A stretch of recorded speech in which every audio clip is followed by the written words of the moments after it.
Peace and grand rising to the sovereign, original, indigenous, natural divine heirs.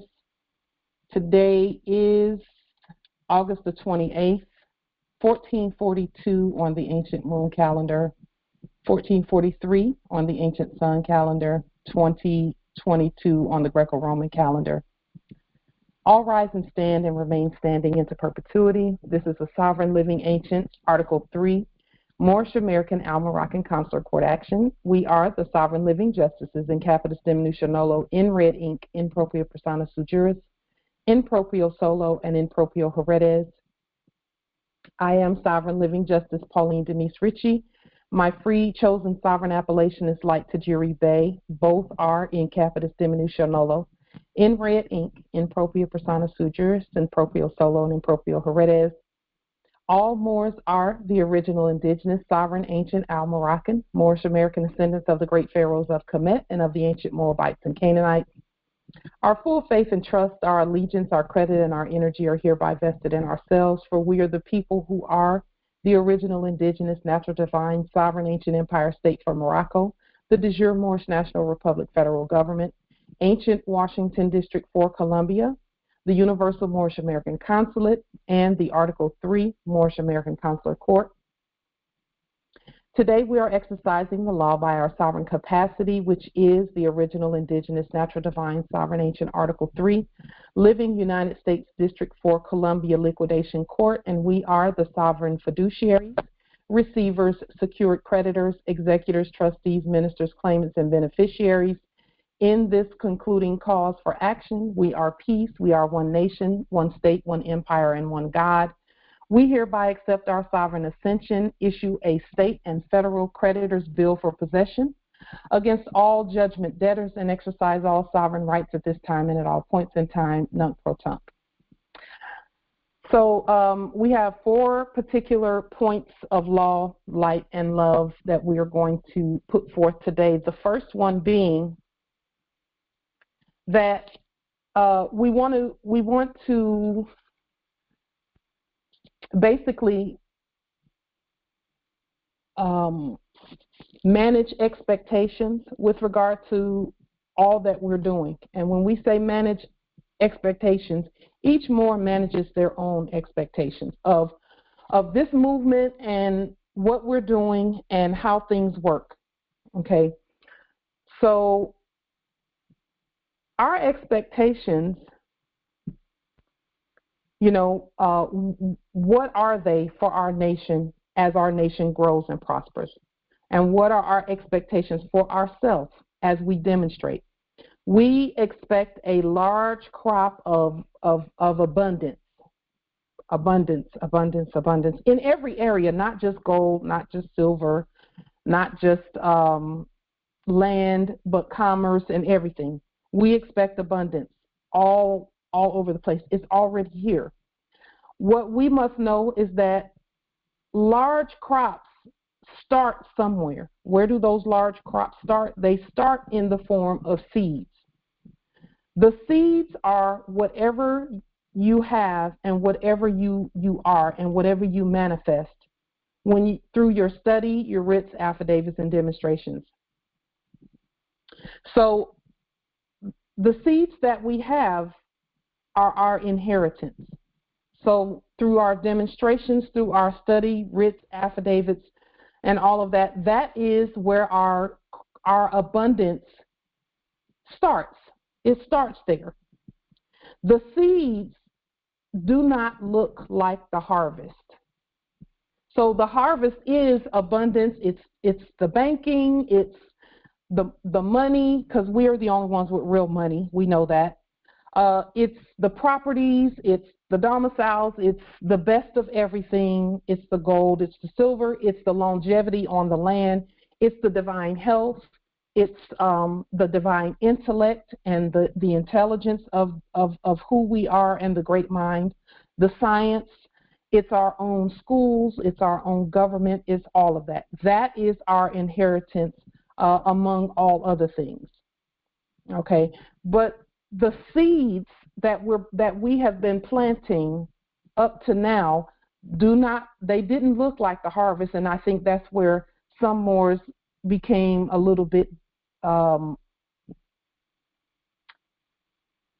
Moors became disenchanted, some Moors became impatient, some Moors became, and other Moors can actually see what's really happening. They already know the law of seed, planting, and harvest. They know what that looks like. We know we're preparing for the harvest. We know that already. The harvest is so abundant that it is just, everyone knows that. The whole earth has been waiting for us to go ahead, plant the seeds, do the reaping and all of that, and then prepare for the harvest. Where we are right now is we've planted the seeds. And that's a continual process. We're going to always be planting seeds. And then we're going to be preparing for the harvest. Okay? Seed, plant, harvest. Seed, plant, harvest. And at this time that we're at right now,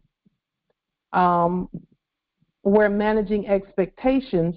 Your inheritance and my inheritance is already here. It's in our hands right now. And we want to make sure that we know what seed, planting, and harvest looks like. And that way, our patience stays intact. We save ourselves a lot of frustration. We save ourselves a lot of worrying about things. We save ourselves a lot of trying to prove a point to, friends, family members, strangers, all of that. We don't have to do any of that. Our harvest is already here. We just have to properly proclaim it together, because see, the harvest part is the only place where whenever I hear the foreigners, they come in and they say, "Hey, you haven't done this, you haven't done that, you haven't moved into this building and this and that and this and that." See, they already know that the harvest is here. That's why they keep pointing to the harvest. But they're trying to get us to overlook the seed and the planting part. You cannot overlook the seed and planting part. So they keep pointing to the harvest that they already know is ours, because they're trying to they got about a half a second left. Okay, they don't, in not even a half a second, they have no time left. So all they have is words, and the words that they have been using previously, we muted them. We keep them muted. They're just pointing to the harvest, trying to just in this last second, trying to trip up one or two who look at the harvest and have forgotten about the seed and the planting part. So when we do things like voting, like the study that we do on these calls, that is the seed, planting, and then in preparation for the harvest. The harvest is here already, and we can look at our study and know that it's here already. We just say, when how do I put it? Because I'm not going to go down to their level. When court jesters come into the meeting, or when they are out on social media doing whatever they do, it pays not to even listen to them, just because they don't ever say anything lawful. Never once do they point to the law and say, the law says you can't have that. That's never what they say. That's never what they say. Because they know the law is, we are the law, and we say what we can have. So they point to the harvest that they know is already ours.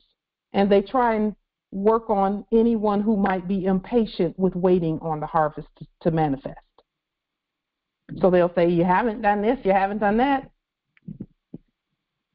We're right here. And the harvest is right there. It's not going anywhere. It's going to wait right there. It's going to stay there. It's not going anywhere until we get there and we start moving it. So I just wanted to point that out in terms of expectation, so that we keep as many moors as we possibly can, looking at the seed and the plant piece, because the harvest is here already. It's already here. When you seed and you plant, and you see the plants have grown up and you see the harvest is already ripe and ready. We just have to know how the best ways to harvest, the ways that are most efficient, the ways that assist in making sure that the harvest continues. And we know that already. It's harvest time right now. It is literally harvest time right now.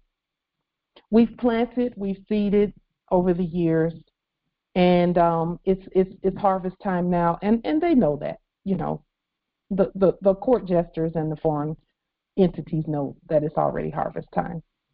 So let's keep moving forward in terms of the seed and the planting and the harvest, because there's so much to harvest. There's so much to harvest, and it's already popping up everywhere going, hey, when are you coming to get us? Because we're here, we're ready. And we'll show you some of that. And we'll continue to show you. We've shown some in the past. We'll continue to do that. So one of the harvests that we know for sure is properties. So now that we have stated on the public record that we are the state, we are the law, we are the government, etc. I was speaking with one of the empresses, and if she chooses to identify herself, she can. And we were talking about that eviction piece, because the way we're looking at the eviction piece now is we know that we're going to have to ensure, as we move to evict others who are unlawfully occupying, that we do so based on the law and all the right principles. Okay? And in order to do that properly, and the majority of the properties, we won't have to evict people, they'll already be gone. But as we move into our sheriff duties and the stewardship of the property and all of that, we need to know what the eviction process is made of. We need to know the principles of it, because that's actually going to help the Moors who may be dealing with that part now, where they're trying to use a straw man. They're trying to use their dead corpse to evict the living, if the living chooses to accept their dead corpse, which is a no-no. The law says don't do that. You always present your own living natural person that you own, which is the all caps, that's an instrument that you own. And Federal Rule for Civil Procedure, Title 4, Sections 17 and 18 state that the living are the fiduciaries for that all capitalized living natural person. So you want to quote that as you're moving through and getting the benefits that rightfully belong to you. So we were discussing the eviction process, and some things came up because, yes, we are going to have to, move some people out. We're going to have to move some persons out, not people, persons, because the Moors the Moors have properties that belong to them, and all of the debtors, we're saying, okay, anyone who's a debtor, we have to remove the debt off the land. Okay, so we were looking at this eviction process, and the discussion was, what are the criteria for eviction? In the past, bankrupt corpses placed the burden of proof on their dead corpse to prove that payment had been made. So we looked at that and we said, okay, what are they basing all of that on? Well, it's a court action. It's a court action. So there are 6 criteria that evictions are based on. First of all, who are the parties? And when we say who are the parties, that's going to determine which court is speaking. Okay? Parties has to do with who actually owns the property. So proper identification of the parties is key. Where are the parties? And where's the property located? Okay, what does that mean? That means, is the property located in the United States Corporation Company, and are the parties in there? If you accept their all caps name, then that's where you are. And their courts, fake courts, start speaking. And that's why we don't use their person, we don't accept their person. We put our person there and we say it's our court who speaks and determines the jurisdiction. That's according to the treaty, because if there is a dispute between Moors and citizens, then the consul is to decide. That's the law. That's the supreme law for the land. And then, is there a contract? Because now you're getting into subject matter. Now that you have determined where the property is and who the parties are, then you can get into subject matter, because then our courts, our Article 3 courts, begin to speak about the property. And if there's a contract, then Federal Rule for Civil Procedure Title 4, Section 17 and 18 is in play. And then number 4, and this is why our courts and our jurisdiction is so important. Because if you're using their military script, which they're not even accepting that, you know, we were talking before the meeting started, and one of the Moors was discussing about how, you know, this one couple, they had the fiat, but it wasn't the fiat that was wanted. It was signatures, because that's the real money. And so what form of payment does the contract specify, and is it a lawful payment form? See, what they were really saying when they were saying we can't do this unless we get the signatures, because the fiat is not good enough. What they're really saying is that the contract really does belong to an Article 3 court. It has to be a lawful contract. So fiat won't do. And then number 5, are the rules for the domicile area being followed?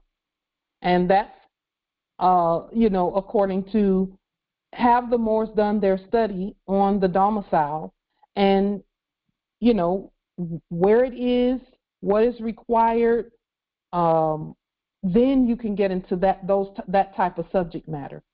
And then number 6, is the tenant present or has the place been abandoned? And again, we're looking at this from the point of we're the court, we're the sheriff, we're the justice.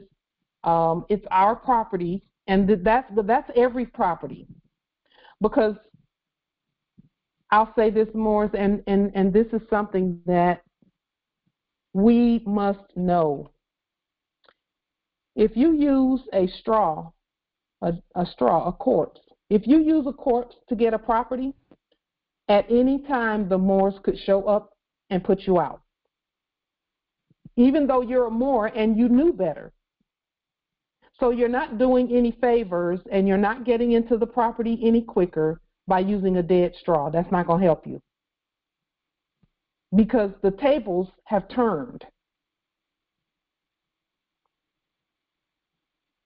And even the ones that are putting those contracts forth know the tables have turned. That's why they're not really talking too much about accepting a bunch of fiat. Because there was a time in the past where even if you didn't have the quote-unquote credit, if you had enough fiat, they would go ahead and do it. There's not enough fiat that exists nowadays for them to overlook who the real creditors are, because they know that the real creditors are coming back for their stuff. Some call it the second coming of the Christ. So, you know, you're not doing yourself or anyone else any favors by using a straw or a dead corpse to get into a property. You're just not. And here's the thing, those who did that previously, for example, there are a lot of Moors who got into properties before they woke up. Well, we're having to actually declare on the public record and do things the right way. Because when we know better, we do better. But if we were to go into another contract knowing what we know, that's a risk. You're taking a risk. Because at any time, the Moors can come back and say, oh, that's a citizen contract, put them out. Moorish sheriff, put them out. Because that person is not one of our persons. That's not a state person. That's a foreign person. And foreign persons use fiat to do things, which makes them a squatter. And Moors don't need to be going into things as squatters on their own land. That needs not happen. You see? So it's going to behoove all of us to look carefully at that process and look carefully at what we're doing and look carefully at domiciles that we are in or interested in being in, and preparing to do it the right way, being ourselves and letting the sovereign state fiduciaries proclaim the property properly in the favor of the beneficiaries. So and then, you know, the fiat piece, we already know that piece is done. That's why, you know, those that were accepting it previously don't want anything to do with it. So now we've moved over and we've already graduated and changed and turned over the tables of the money changers on this sovereign holy temple that we call our land. The tables are already turned over. We already have real money that we create. So we need to be stating who we really are and using that. I did a demonstration where I gave some fiduciary money to the previous custodians doing biz that were in the office of the bank last week. So they need to know that, you know, heads up, you're in bankruptcy and we're liquidating. And this is how we're liquidating. So notification has been given, and we're going to continue to move in that direction with regard to our estate, because and you don't want to be caught up into a co-debtor situation. So if you're going into, you know, talking about properties and things like that, it would behoove you not to be a co-debtor, because co-debtors, there are people who signed on the dotted line to get a domicile, and they signed improperly using a straw and never actually got to move into the domicile. And that you can see on the quote-unquote news and YouTube where new home builders, quote-unquote, are concerned. All new home builders and all realty companies are bankrupt. So the fiduciaries are coming in saying, you all got to halt business. Because how are you even doing any business when you're in liquidation and bankruptcy? The fiduciaries are here already. And a lot of them have already gotten the message and halted business.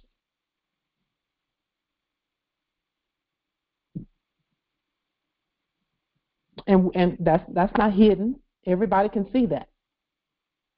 So we're going to show a little further. We're going to read a little bit more about that bankruptcy piece and how it actually works in just a moment. Now, whenever, for example, there's an eviction thing going on, whoever is the plaintiff is the creditor in the case. And whoever is the defendant is the debtor. Okay? So whenever someone is saying, okay, you know, we're evicting this straw, and XYZ mortgage company is evicted versus, you know, Jane Doe in all capital letters. Well, Moors, if that has any, if that's a fraudulent claim on property that you're at, then you turn around and say, no, this is the state, whatever state you're at. Because, again, remember, we put the constitutions on the public record. Put the constitutions on the public record. We are at Washington. We're not at the state of Washington Corporation. That's not where we are. We're at Washington. That's one word. That's the name of the land. And we put that constitution on the public record, stating that this is where we are and this is where all the property is.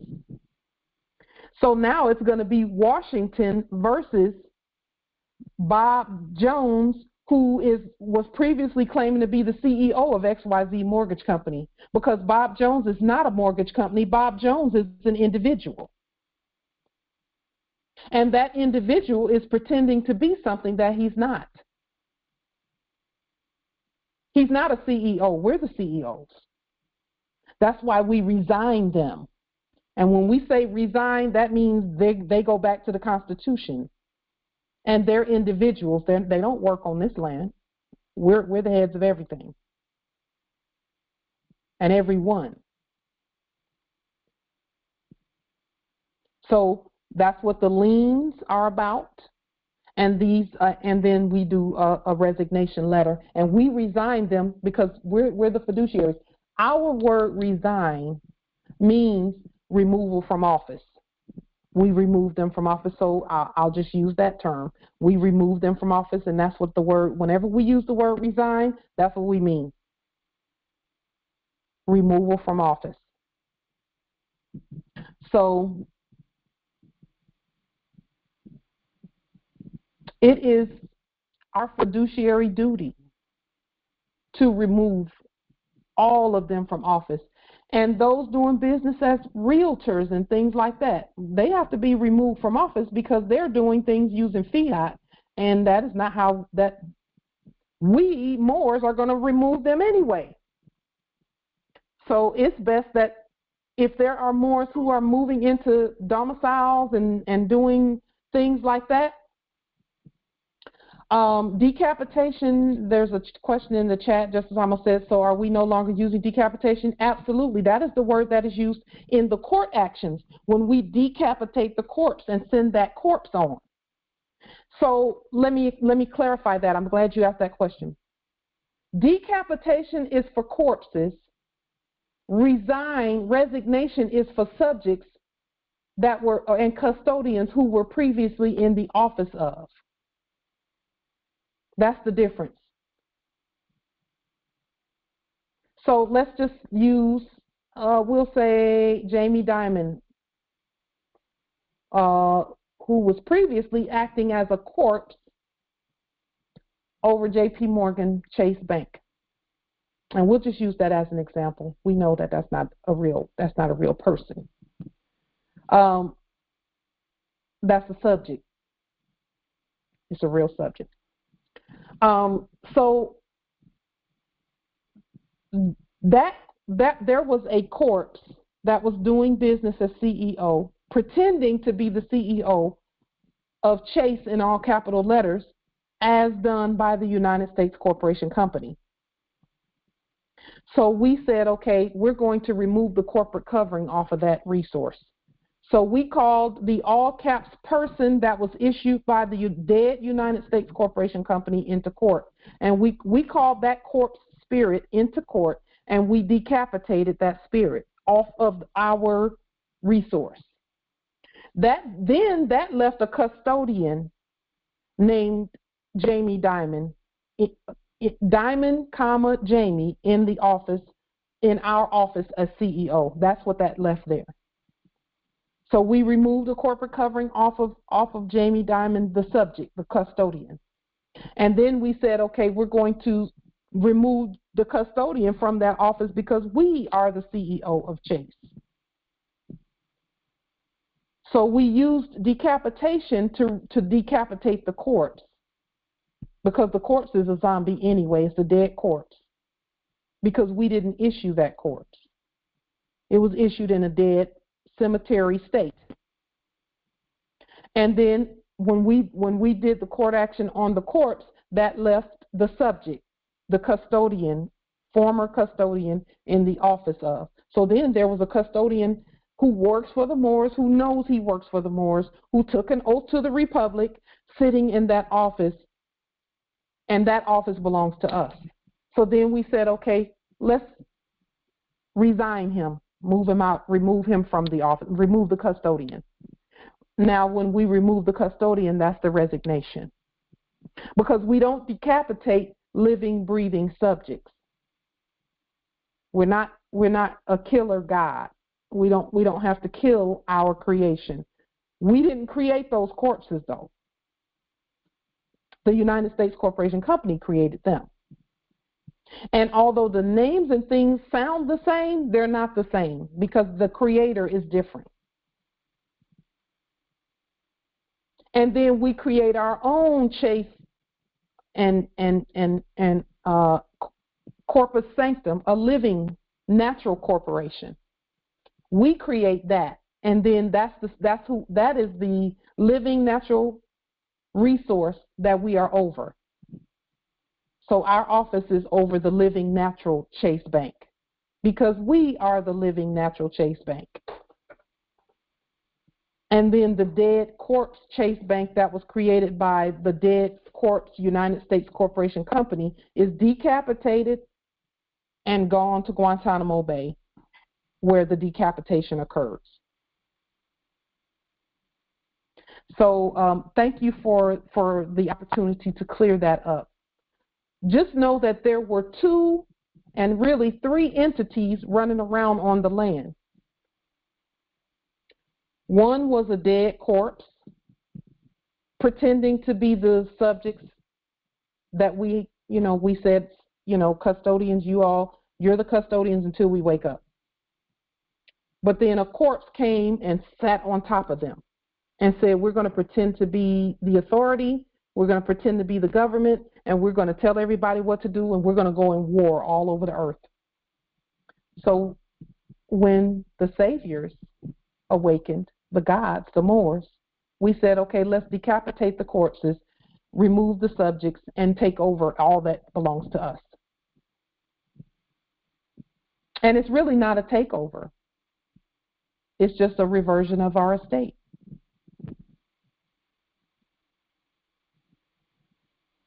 And I like the word reversion. I like the word reverse. That means to say again, to state again. So that's all we did, was properly state our resources. So so everything that we have done has been a step-by-step process according to the law. This is how finance is done. It's done, number one, by a court that has standing. And our standing is our nationality. And then, once we removed all corporate sin, because that's really a sin, to even use a nom de guerre. That's a sin. Because it does not have our nature. It has the nature of the dead. And that's why our courts had to go ahead and decapitate all corpses and remove and resign all subjects back to their original status. So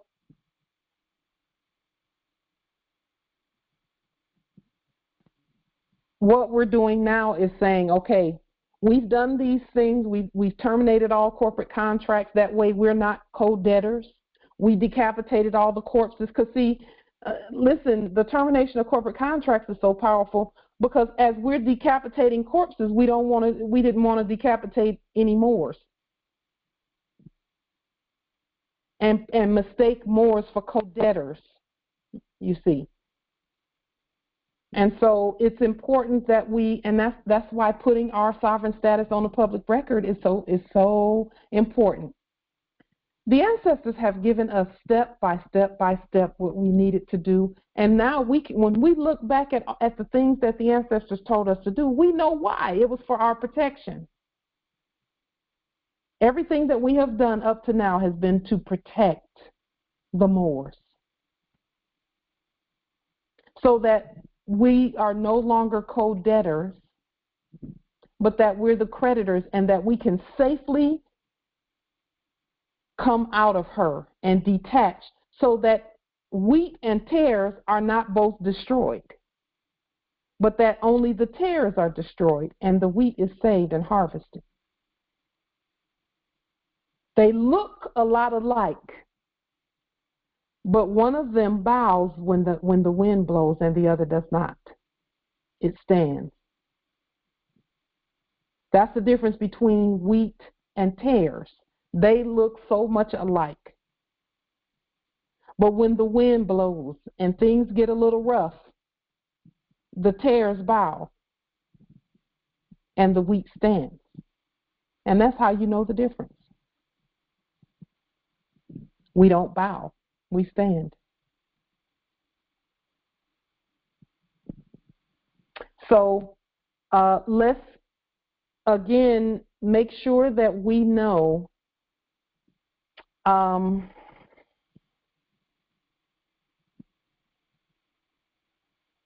yes, thank you, Justice Amos.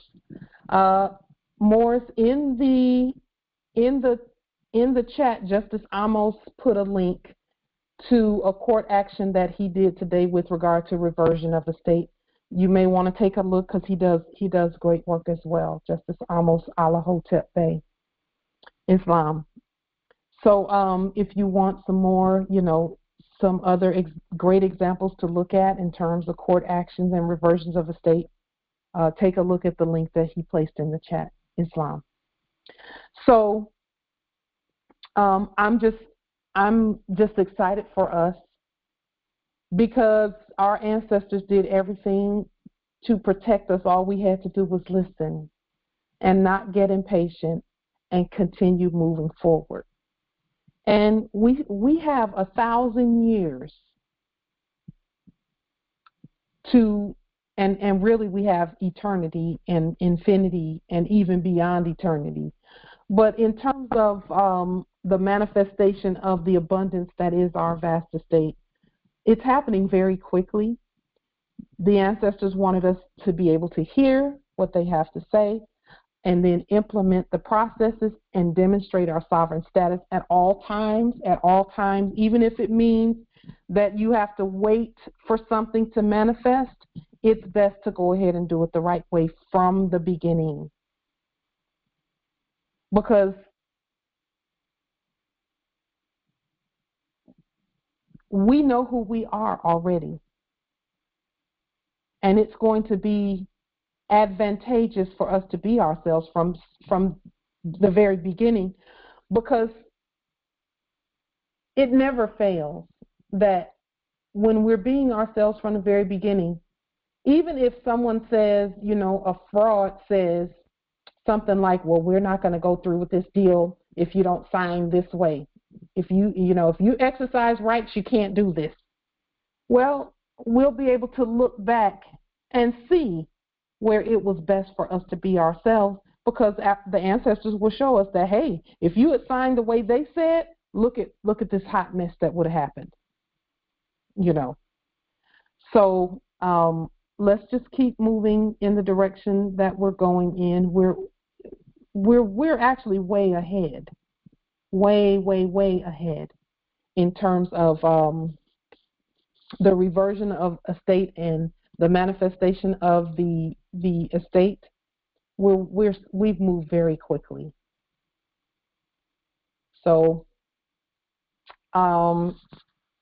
we're now looking at how we're going to be carrying out the evictions and the possession of property, the property possession piece.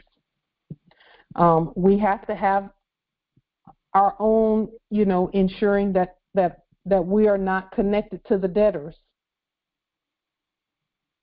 And that has been actually the work for the last 2 or 3, 4 years, has been ensuring that we're not connected to debtors. And ensuring that we're not in the corporation company so that we can do what needs to be done and not even think twice about manifestation of the estate.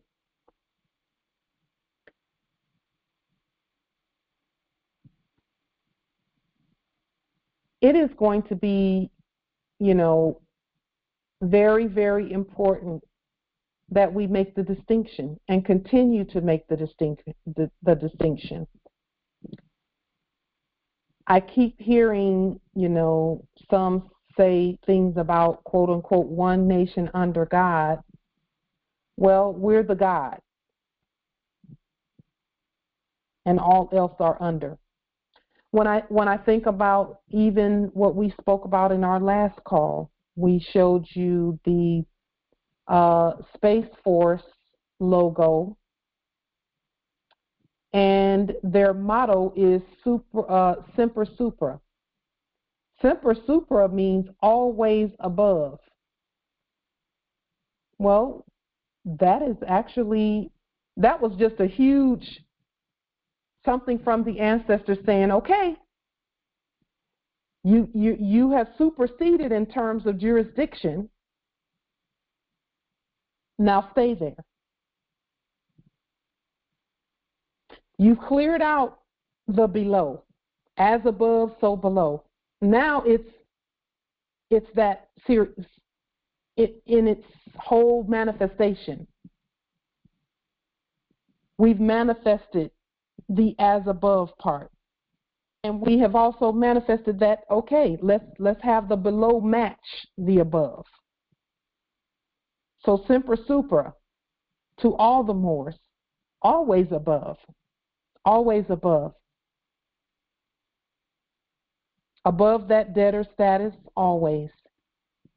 Our courts, our money, our heirs, our future, always above. All that has to do with us.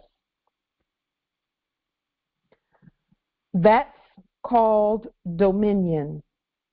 We now have dominion, and we always had it, but we needed to manifest it, and we needed to exercise the principles and state the principles on the public record so that everyone knows that, yep, they know the principles of as above, so below. They know who they are. They know that they're the court.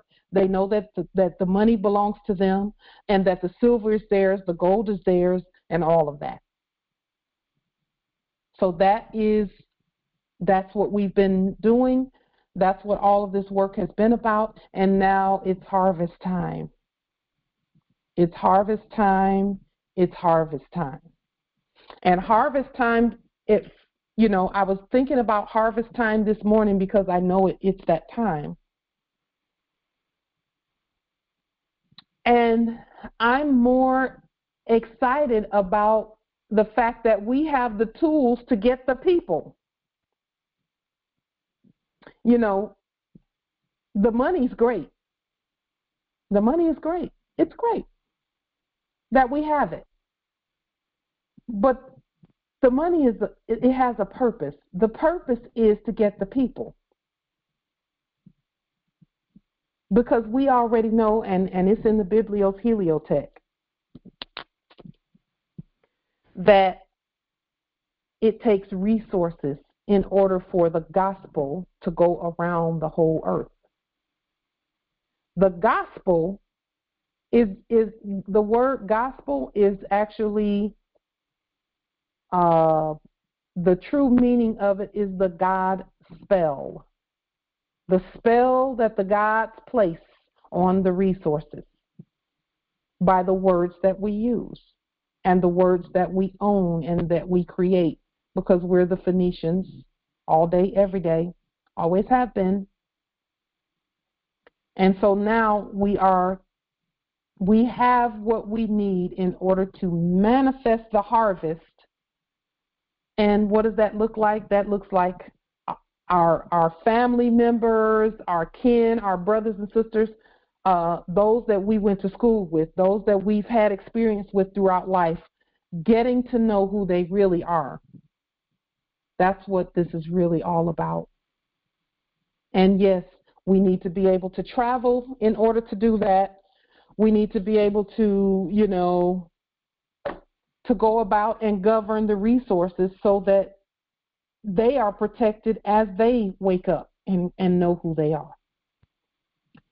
I think it's awesome that they will be coming to our courts to get done whatever they need to get done until they know that they're the court.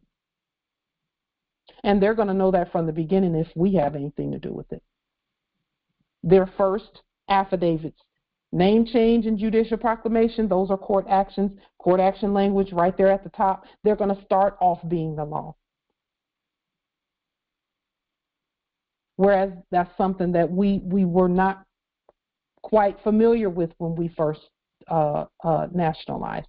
But that's okay, because we know it now, and we know that that was the intention of our nationality documents initially. So we're grateful for those who held up the light and held up the flame of nationality even while we slept, and then as we've been waking up and getting to know who we really are. So the property possession piece is manifested, and we're just going to keep moving. We're just going to keep moving forward. So far, we've been moving. We've not been moving as quickly as some thought we should, but we've been moving safely, and that's the most important part, is that the Moors that have been, we've all been moving together, we're moving safely and peacefully to possess all that is ours already. And to me, that's what's most important is, we've not had anyone to not be on this plane, by doing the study and demonstrating their status, so we're grateful for that. So I want to introduce a little bit more about the U.S. Patent and Trademark Office with regard to all that we're doing, but there is a manual for procedure that they use that is the equivalent of the federal rules of civil procedure for courts, for civil courts, and federal rules for criminal procedures for criminal courts. Well, the U.S. the U.S. Patent and Trademark Office has the Trademark Trial and Appeal Board Manual for Procedure. The TBMP, that's what they call it, the TBMP, that references USC codes where things like trademarks and patent and bankruptcy and things are concerned. Now, again, when I say they, I really mean us, because we removed everyone from those offices. Okay. The previous corpses doing business, these U.S. Patent and Trademark Office, are bankrupt. And they actually put in here something about a plaintiff being bankrupt because they have been pretending to be the creditors. Them and all of those in those fake courts, every corporation was pretending to be the creditor and making the people the debtors. And they were going to do that until we stood and said, no, you're not the creditor, we are. And now that we've stood and said that, we can see in the writing where there's room in there for, okay, there are plaintiffs who will be bankrupt also, but there's a caveat. They always put a caveat of when the real creditor steps forward. So this is from that manual. And again, these manuals, what we do with these manuals is the manuals do not govern us. Okay? These manuals, what we do is we take the manual and we cherry pick from it and we pull from it, and then we elevate whatever we see and make it the law. So I'm going to put this link in the chat so that those that are here can look at what we're looking at as well.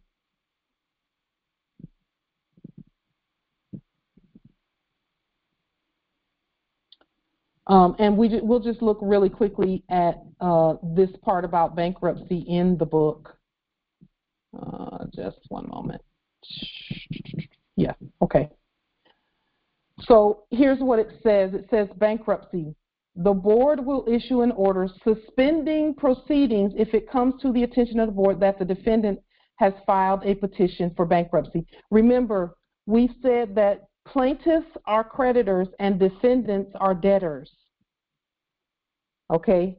And so even with this first sentence here, and this actually should have happened, and we had to make it happen. With regard to the United States Corporation Company, we had to suspend or stop their ability to do commerce because they're bankrupt. Okay. In the chat, the chat is open, and I'll open the meeting. I'm assuming that the meeting is unlocked. So those who want to come in can come in. Islam. So the United States Corporation Company was pretending to be the creditor and making the people the debtors. Well, we switched all of that, and now we know we're the creditors, and individuals that were previously doing things like foreclosures and things and pretending to be creditors, we are saying, okay, no, you're not the creditor, you're the debtor in our court actions. So Moors who thought that they were facing foreclosure are actually the creditor, and those that were previously doing business as CEOs are debtors in the cases, which is a huge switch. So when we did our court actions and we were doing things where we were decapitating corpses and zombies and zombie corporations, we did our court actions where we were the government, because that's who we are, and we would say, okay, the corpse, Jamie Dimon, not the subject, but the corpse. The corpse, Jamie Dimon, the government is saying that that corpse is unlawfully occupying our office. So you're removed, your commerce is terminated, and you go to jail, corpse. Then that left in that office a subject. And the subject, custodian, was Jamie Dimon, the subject, who we saw raise his right hand and take an oath to the Republic. And now we're saying, okay, you can, Jamie Dimon, the custodian, we're resigning you because that previous Chase bank is bankrupt, and we're going to go ahead and take over. We're the fiduciaries. we are going to liquidate anything that needs to be liquidated, and we're going to use whatever we need to use, including the logos, the letterhead, all of that, and we're going to do what needs to be done in order that the people get what the people are owed. That's what all of this is about, is getting back to the people what is owed to the people. So, are there any questions or comments? Just one moment. I'm going to open up the meeting so that we can discuss. Here we go. Just one moment.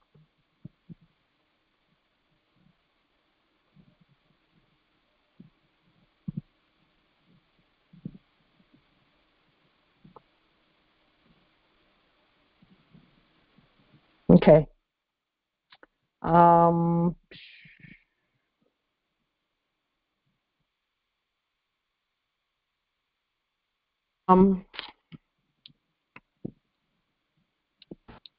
So let's Islam Empress. Islam Empress. The custodian that you speak of is the one for the last 3 months.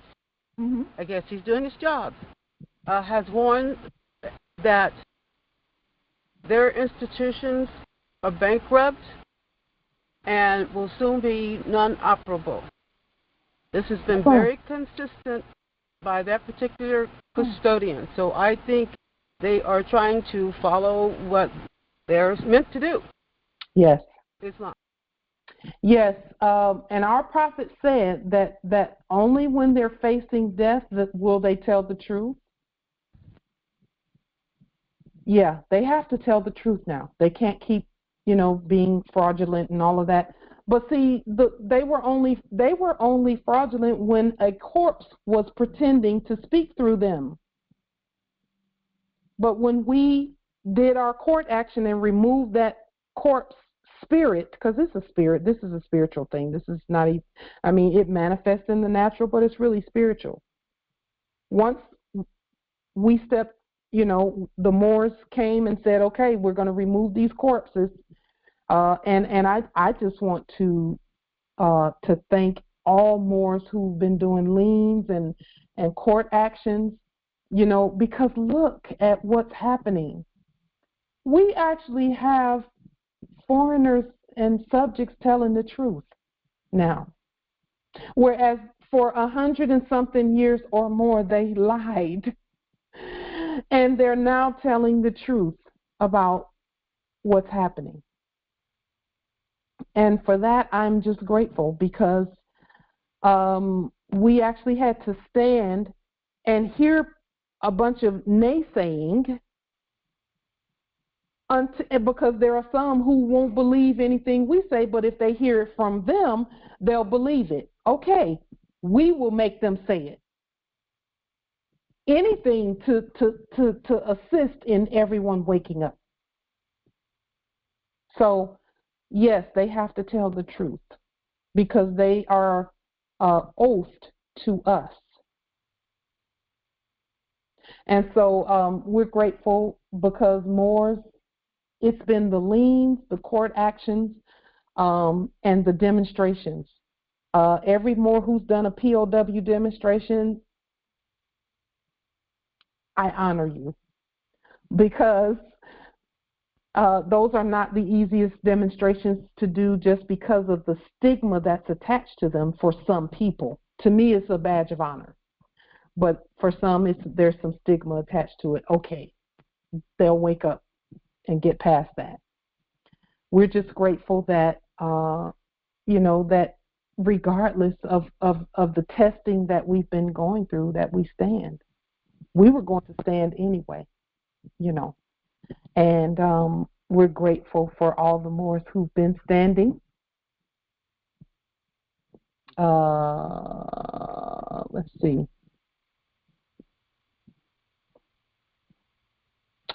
Islam It. Can you speak up just a little bit, Nobility? Because your voice sounds really. It might just be. Maybe it's my headset. Because several have seen. Tonas Bay, Khalifa territories. We cannot hear you. Can you all hear him? Hello, can you hear me? No. No? Okay, yeah, because I can hear Empress Cynthia. I can hear you just fine. Testing, 1, 2. Can you hear me now? It sounds so low, Nobility. Yeah, it sounds really low. Yeah, it does sound really low. How about now? It's still low and muffled. All right. I guess it's my transmission. Sorry. Thank you. If you could just, because we would love to hear what you have to say. If you could just, I don't know, maybe. I tried adjusting this microphone. I thought that might be it, but it doesn't appear to help. Can you hear me at all? It just sounds really low and muffled. Okay, well, you know, we're getting some problems on this end, but they're not problems that are not about to be fixed. And this ain't going to stop us. And I want to congratulate you on your resiliency and your leadership, because almost everything you've given me has worked, and the rest is because I haven't done it yet. And nobody believed it. Good witch or bad witch? I said, how about sandwich? Can the brother get a sandwich? Thank you, Nobility. So I'll just repeat what he said. He was thanking us for our work, and he was saying that nobody believed him, but almost everything that has been given has worked for him. And you know, I would venture to say everything that was given worked. And the only reason I say it worked is because we know that even when it doesn't look like it's done anything, it has broken a spell. Because those that we demonstrate for, you know, not for, but we demonstrate to, they already know that that what we're saying is truth. Thank you, Empress Ronnie. I appreciate you too. We have been through so much, and we made it through. We made it through, and we're still together. That part is the part that I love. Is we're still together. You know, and we're still loving on each other. You know, so to me, why wouldn't we continue? We have everything that we need in place right now. Everything that we need is in place right this moment. And now it's harvest time. And so all we have to do now is manifest the best way to do the harvest. The harvest is our loved ones coming out of that system. To me, that's the harvest. For some, the harvest is domiciles and conveyances and, you know, banking and things like that. Okay. To me, that's part of the harvest. But the main harvest is to get our heirs and our kin and uplift all of fallen humanity, actually. You know, that's the harvest. Millions and millions and millions of souls, because that's really what this is about. It's actually about the spirit realm, souls manifesting, and then the unity manifesting here on the earth. You know, we're bringing heaven right here to earth. So thank you, Nobility, because you demonstrated. That's what makes things work, is the demonstrations. You know. So, I mean, I don't know about you all, but I have a large kinship line. There, I have 6 brothers and a sister who, you know, they are so smart and so resourceful And I am ready for them to be knowing who they are and just in the fullness of who they are. And then I know you all have kin the same way that are smart and resourceful, and even in their sleep they made things work. How much more resourceful are they going to be now that they have everything that they need? I mean, just imagine being able to create without any boundaries or any encumbrances. To me, that's the best part about all that we've put in place as a nation. Are there any other comments, wisdom, questions, or anything of that nature? And excuse this reflection. There's sunlight coming in from kind of a lot of different Islam members. I sort of wanted to share this last week, but I don't know if anyone else is noticing. It's a little off subject, but yet it's not.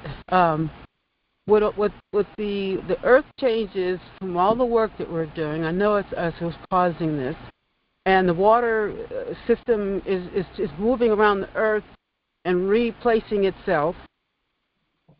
Some look at it as rivers drying up, and and how horrible it is.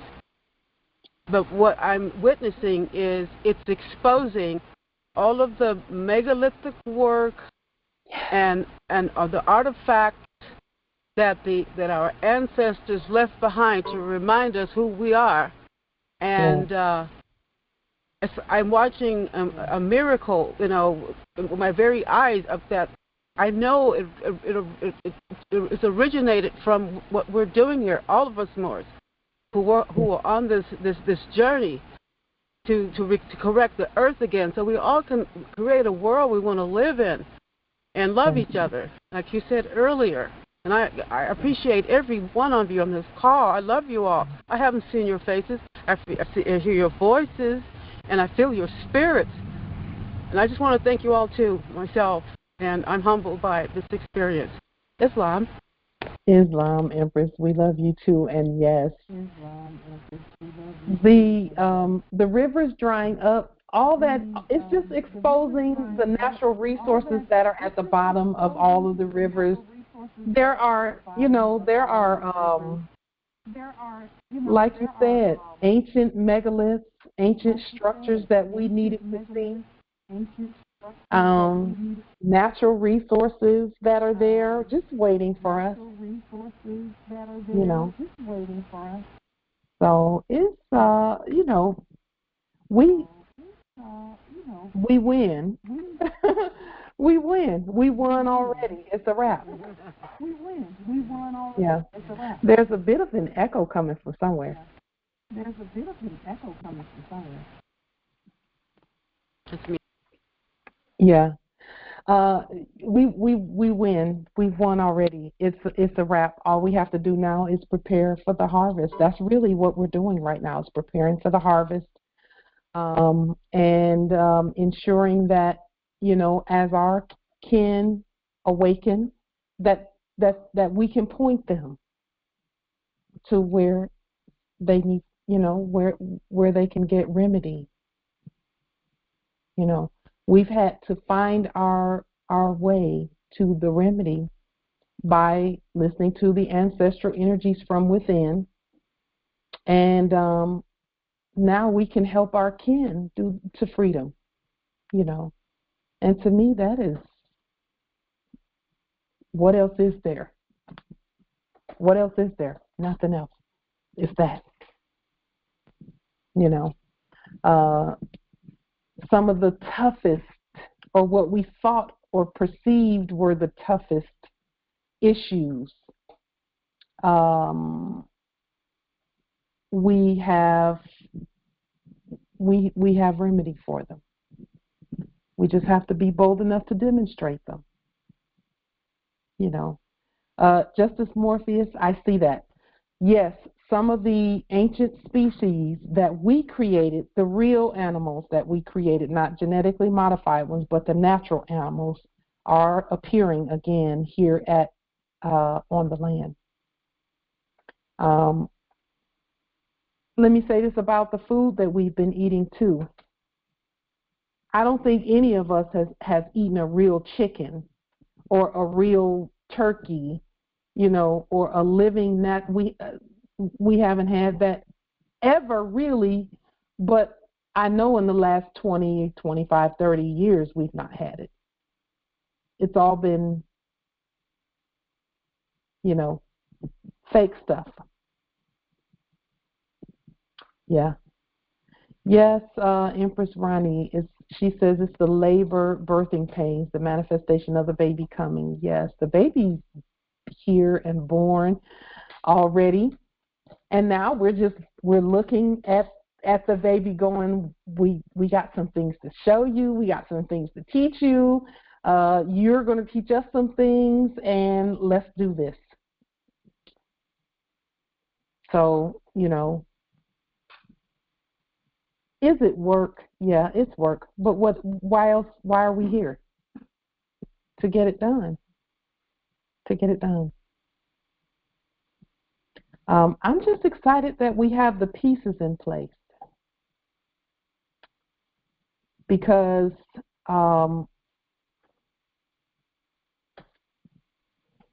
we needed to put them in place, number one. Number two, we needed to, just as Malik says, it's worth it. It is worth it.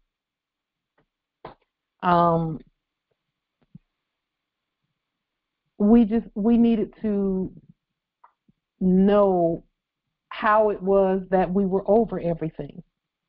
And the ancestors have shown us that this is how.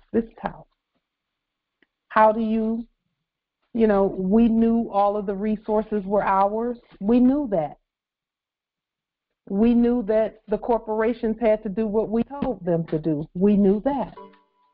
And the ancestors said, okay, how do you manifest that? You're going to manifest it more. And that's what we've been doing. We've been just continuing to manifest and manifest and manifest. You know, so we can see now how it's done.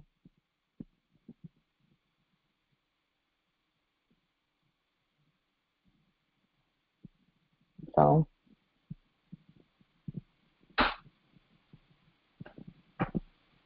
what else is there? What else is there? This is and you know, we have a long way to go. We're not sitting down saying we made it already. We have, but we have other work to do. We have work to do to prepare again everything for our kin and for everyone who's coming after us. You know. So are there any questions about any of the things that we've spoken about in the last few weeks, specifically things like fiduciary money and dolarium and how to make the gold and silver and because we can do all of that. By the way, the trip that I was planning on taking, one of the planners has had her mother-in-law transition, and so I don't think I'm going to take the trip. I'm open to whatever the ancestors, you know, however they see fit to make it manifest. I'm open to. If they say go, I'll go. If they say don't go, I won't go.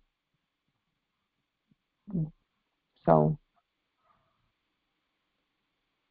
over these next weeks, and we're going to just be getting each one of our uniforms ready. The sheriff, the police, and the U.S. Marshal. Yeah. Let me just.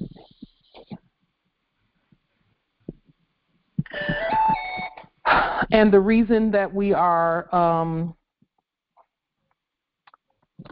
the reason that we're getting those uniforms ready is because, again, in fact, let me go ahead and pull up. Just one moment. Unlock the conference. He should be able to get in. Okay. Let me pull up again one of the documents so that we can see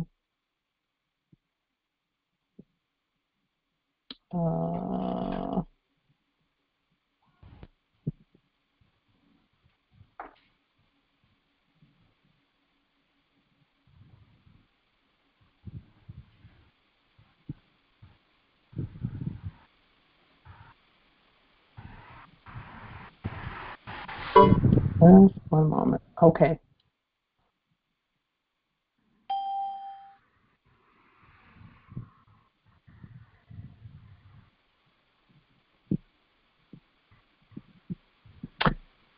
Okay, good. You made it in.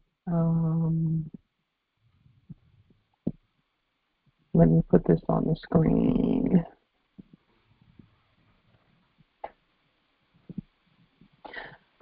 Because again, it is the fiduciary's responsibility to take control of or marshal all assets comprising the estate and trust, as said fiduciary has assumed office at the grantor's or testator's death. The prerequisite to immediate access to all accounts is that the fiduciary has provided an Article 3 Supreme Court affidavit for authorization and has produced a death certificate. So, Pauline, where's that Range Rover, that $100,000 Range Rover that you're going to buy? You know what? I don't hear them saying nothing about burning fiat, though. They haven't said any. They haven't talked about that yet. Maybe and talk about that. And about how everything they were using was fake.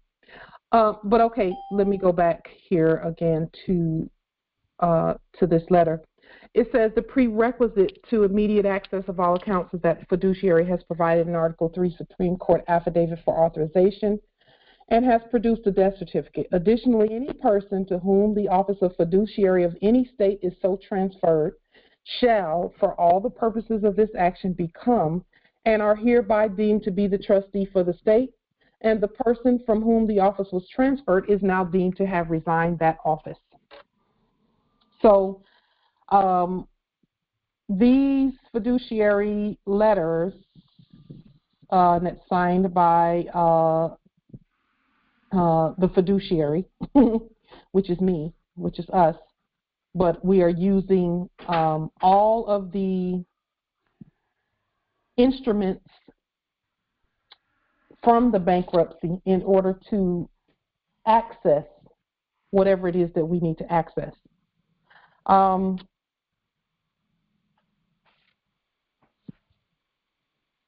Prior to this date, we had gone over some things when we were doing, standing up the Al-Moroccan American Exchange, which, again, we're going to be coming back to all of the things that we've set in place because all of it works together. When we were standing up the Al-Moroccan American Exchange and putting it on the public record, we did some United States Treasury checks. Well, now we have even more, I want to say ammunition, but we're not at war. We have more support for that process because of the liquidation and the way that everything is being rolled out and shown to us by the ancestral energies. So we're going to continue manifesting these actions on the public record, and we'll be keeping you informed about, how all of this is working. But you can see how it's working in terms of the letters, the letterhead. Because we can say whatever we want to say with regard to the letterhead. We can put whatever we want to put on that. Because we're the ones that's actually going, we're the ones who's directing the liquidation process.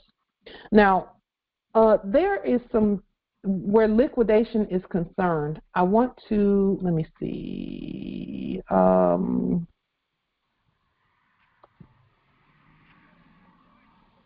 want to bring your attention to a liquidation story.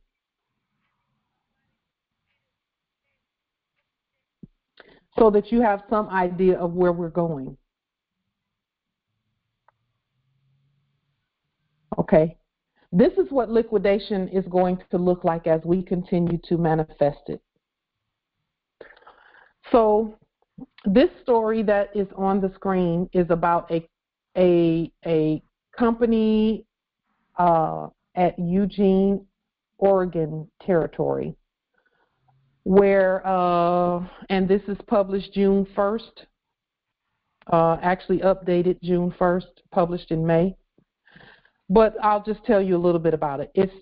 There was a large reseller, and this company, they resold sneakers, but they also resold things like watches and jewelry and other products.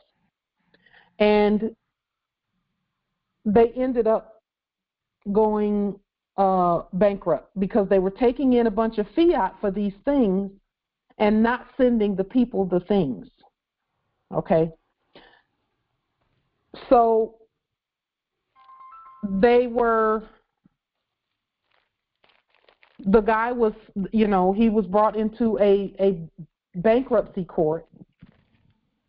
The company was dissolved by bankruptcy action. And again, they're just acting this out for us. And all of the shoes and the watches and things like that, all of that stuff was confiscated. How was it confiscated?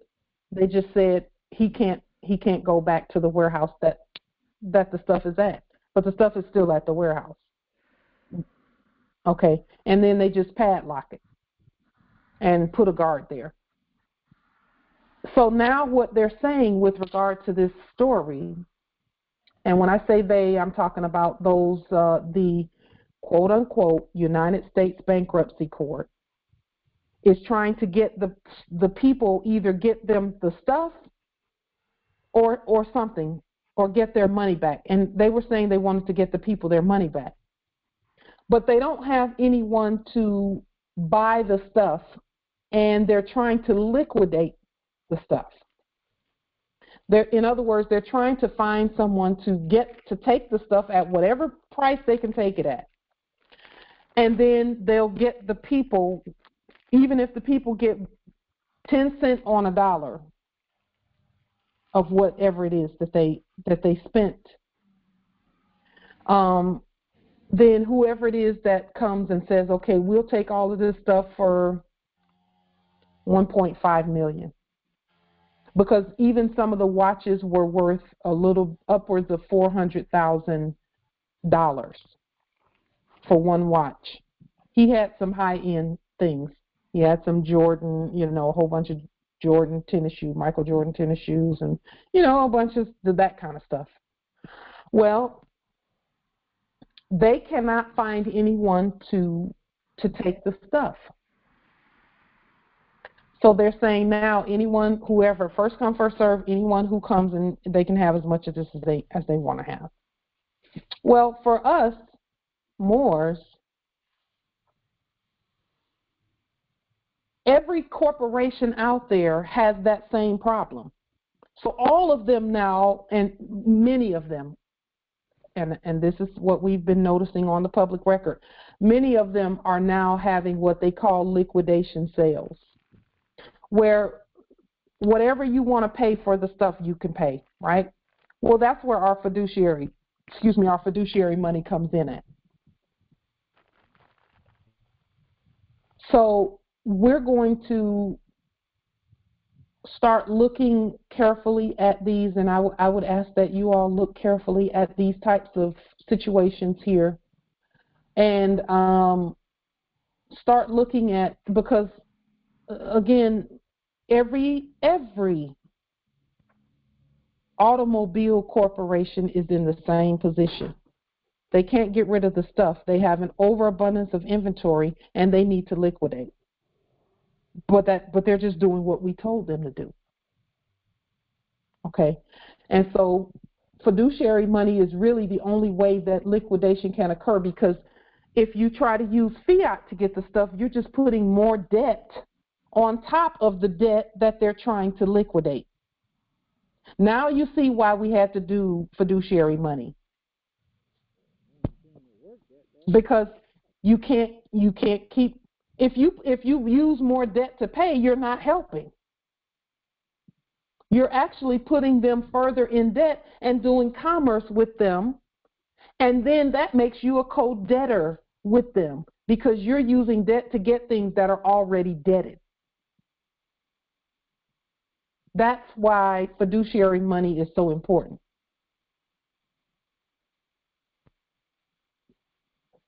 And that's also why we do have to have our sheriffs and our U.S. Marshals to go to places like this and say, hey, we're here.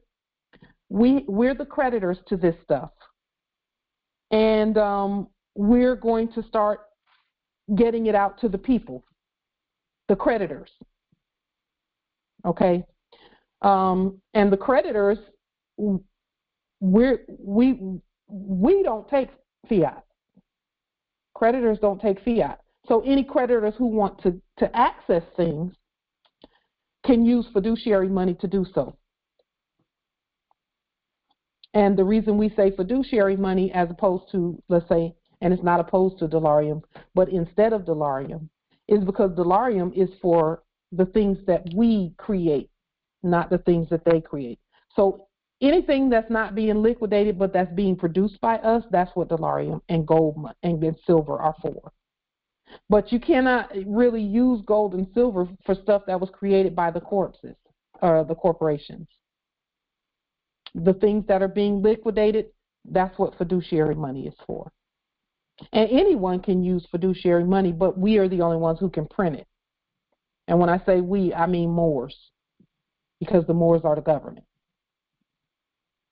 So now you see why it was important for us to do what we're doing. Because this whole corporation's belly up liquidating thing is happening earthwide. UK Moors, same thing. You can create a pound sterling fiduciary money situation there as well. So no matter what land you're on, you can create fiduciary money. And then you have to destroy the debt money. And fiduciary money, it's a good idea for the numbers to be red. That way we know the difference between credits and debt. Okay? Because when we look back at 1930, the 1930s, the 1920s, the late 1800s, we see red on the greenbacks prior to 1933. So those were things saying, okay, someone else is printing this. It's not black ink, it's red or blue. So with that being said, again, this is going to be an ongoing thing where the Moors, we are, the harvest is here. We just had to produce the instruments and the unity and stand in our sovereign status as the sovereigns that we are in order to properly claim the products and things. And we had to create a way to convey the credit. Okay? So again, we're just moving along step by step by step, so that as we claim and proclaim things, that no one can pull you over and take a conveyance that's been liquidated.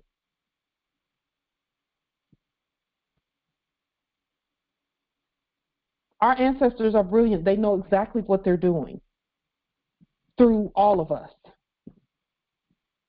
Because, see, once a conveyance is liquidated and it's in the hands of the creditor, no debtor can take it because they were a debtor. They were the other side of that. They're who it was taken from because of their state or status as debtors. That's why we had to put all of these things in place. Right to travel, the documentation, everything had to be put in place, our own tags and everything, because we needed to differentiate liquidated creditor things from debt products. And a product can go from being a debt product to the creditor product, just by virtue of our court actions and our ability to liquidate safely and properly and competently and peacefully. So that is what all of this was about. And so we're going to continue moving in this manner that we're moving, step by step, line upon line, precept upon precept, here and there a little, as we move forward to accessing the vast estate. We had to set up and it's not even setting it up, it's uncover an entire creditor system. Debtors couldn't do that. Only creditors can do that. That's why we had to work together like we're doing. And then continue governing and making sure that once we get the stuff, that it can't be taken. That's why, in the past they said, oh, what kind of government is it? It's a republic if you can keep it. Well, we can keep what we have because we are the ones governing it. We uncovered the ancient systems that our ancestors put in place to make it so that no debtor can take any of the stuff. And in reality, they couldn't have never took it in the first place. All they did was hold it. They held it. And now we're here. We're at this point that we're at. So, are there any questions, comments of any kind? And you all can read the Trademark Trial and Appeal Board Manual for Procedure, so that you know that even the U.S. Patent and Trademark Office was nothing more than a fake court, a corporate court. And all they would do is suspend proceedings for those who are bankrupt. Now, let me show you here really quickly where we come in at with these proceedings. Because, see, they knew we were coming. Just one moment. Let me go to that really quickly.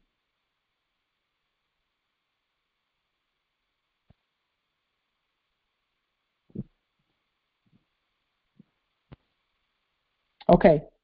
Right here, bankruptcy. It says when the board has suspended proceedings because a defendant in a board proceeding or a plaintiff whose registration is the subject of a counterclaim has filed a petition for bankruptcy, the board periodically inquires as to the status of the bankruptcy case, normally once a year.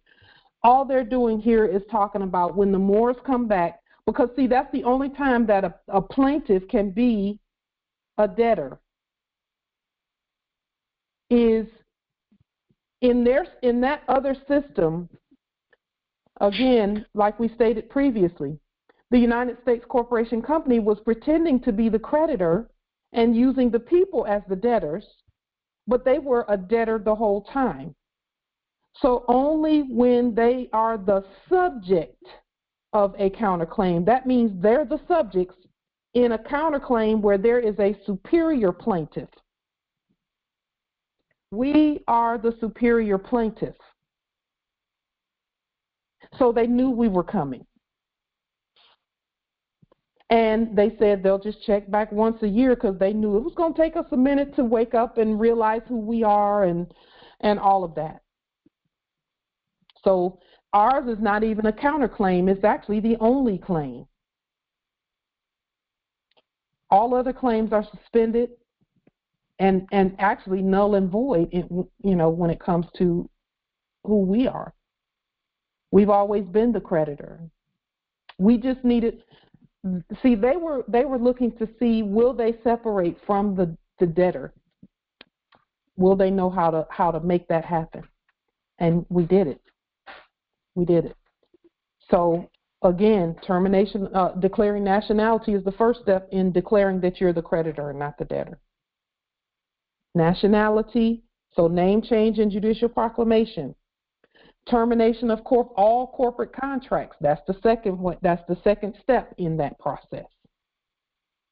A lien on the nom de jure debtor and a lien on the Social Security number debtor, because those are debtor numbers because they were issued by a debtor state. And then in their place, you put your natural person, which is the all caps, by fiduciary, which we're not all caps, we're not persons, we are the fiduciaries.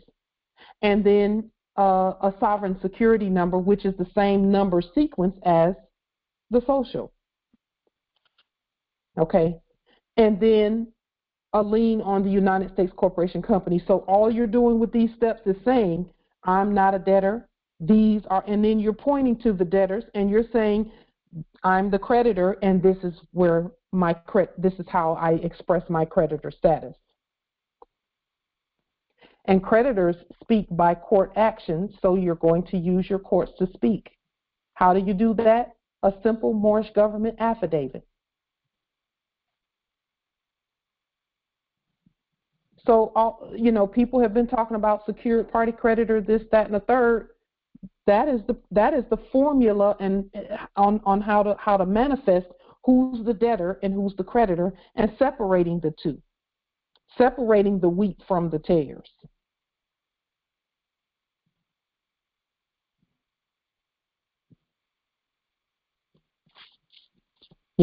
So the steps are there. They're really plain. They're clear. And we're going to continue putting them forth. And if you're having a little bit of if there's some encumbrance on your understanding, and you're saying, okay, I get this part, but I don't quite get that, don't worry. Just keep looking at it, keep studying, keep clearing your energy, and stay tuned into your nation, which is all of us. And it will come the same way that it came clear to us. It will come clear to you. When we first nationalized, our Grand Sheik Tariq Bey is who we were listening to, and some of the things he was saying, we didn't quite get it at the time. It went way over our heads, but we got the basics. And when we got the basics, we said, okay, let's just study what we know. And as we did that, the ancestral energies kicked in, and our truth center kicked in, and the spirit kicked in from within us, and just helped show us, okay, this is how to free ourselves. So let's make our way towards that. So anything that you don't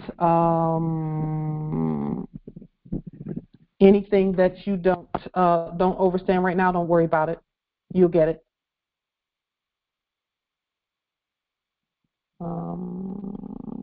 Just one moment. We have more. Okay, good.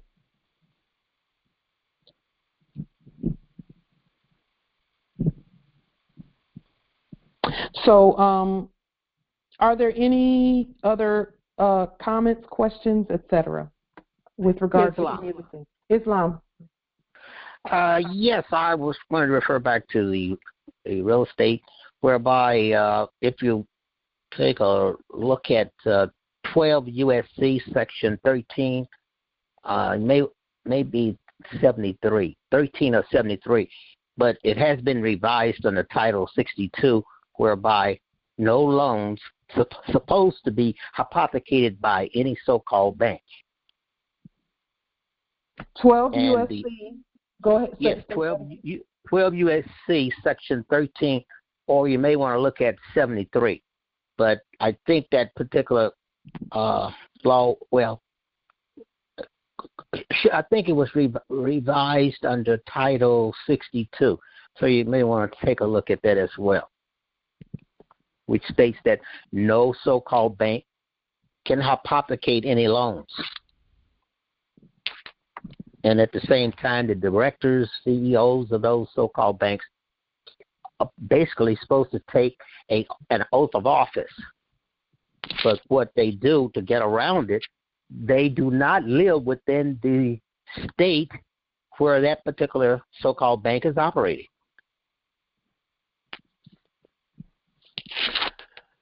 So we are the remedy to that. That is why we had to do the fiduciary, our fiduciary duties where banks are concerned. Chapter 13. When are you going to tell people about First Avenue falling? We haven't heard about that bullshit in a long time. Just one moment. We didn't hear what because we can't hear corpses. Nobility, which part of this? You said 12 USC 13 or 73? Yes, correct. And let's see here. It's regarding to the oath of office. The loans cannot be hypothecated. Let me look here. Oh boy.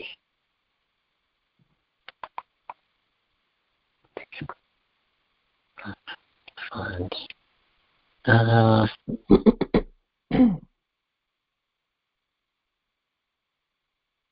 to see section. I'm gonna have to look at this again because I can't think. It's been a while. Okay, so while you're looking that up, let's take a look at liquidation of new communities program and cancellation of debt, which is 1701G. In this same code that you're talking about, this is 12 USC, subsection 1701G, liquidation of new communities program and cancellation of debt. Again, anytime you start talking about liquidation, all debt goes away. It's just a matter of how the debt goes away. Okay? It says in order to provide for the management and orderly liquidation of the assets and discharge of the liabilities acquired or incurred in connection with the new communities program, authorized pursuant to Title 4, and then in Title 7, the liquidation of the new communities program shall be carried out pursuant to the provisions of law applicable to the revolving fund liquidation programs established pursuant to Title 2 of the Independent Offices Appropriations Act 1955. So whenever I see things like this, Moors, we have the authority to look at this and say, does this sound too convoluted? Does it sound too confusing? Then what we'll do is simplify it. So we can simplify any of this. I am in favor of simplifying all that needs to be simplified with regard to this liquidation process. We know who the creditors are. We know who the debtors are. Whenever we have any, because so far we have no disagreement anywhere on what we're doing. No one's disagreeing. And they shouldn't be really. But if we were to have disagreement, then we could start looking more at the parsing out and piecemealing that's done in these codes in order to find and approve a remedy for whatever type of dispute there may be. But at this point, we're not getting any, there are no dissenters. There's no one saying you can't do that, you can't do that. No one is saying that, no one. Because we know we're moving at a pace where we understand everything that we're doing. So, again, even according to the Declaration of Independence, all of these USC codes and things like that, these are the opinions of mankind, and we can pull from them when we see, as we deem it necessary.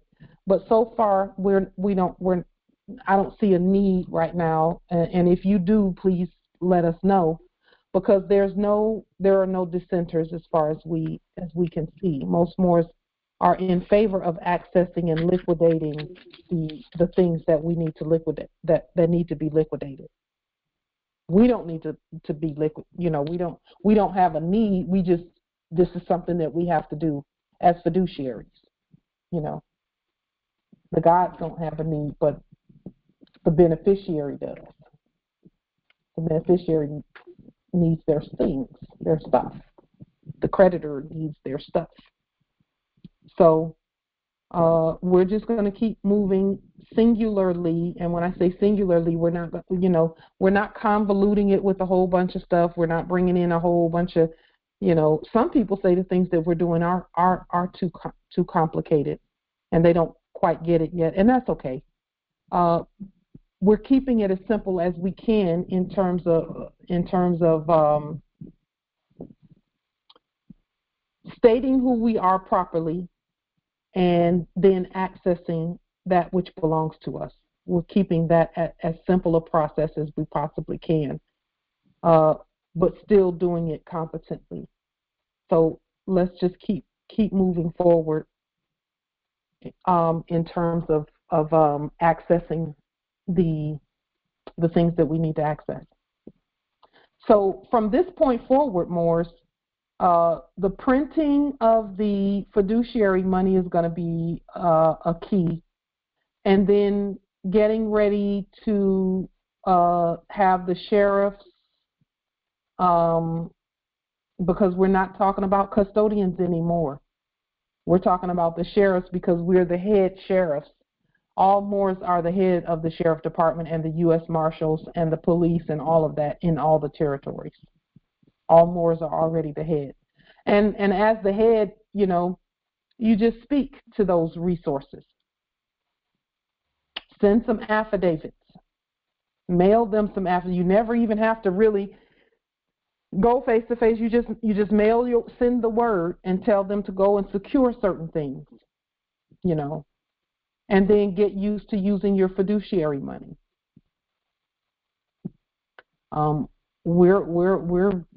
We've already done the first demonstration with the fiduciary money, where we gave the fiduciary money to the bank, and we're the bank. We gave it to the former custodians previously in the office of the bank, just to give them a heads up that this is where we're going with all that has to do with the liquidation of banking assets. And that was last week that we did that. And we're going to keep moving. So,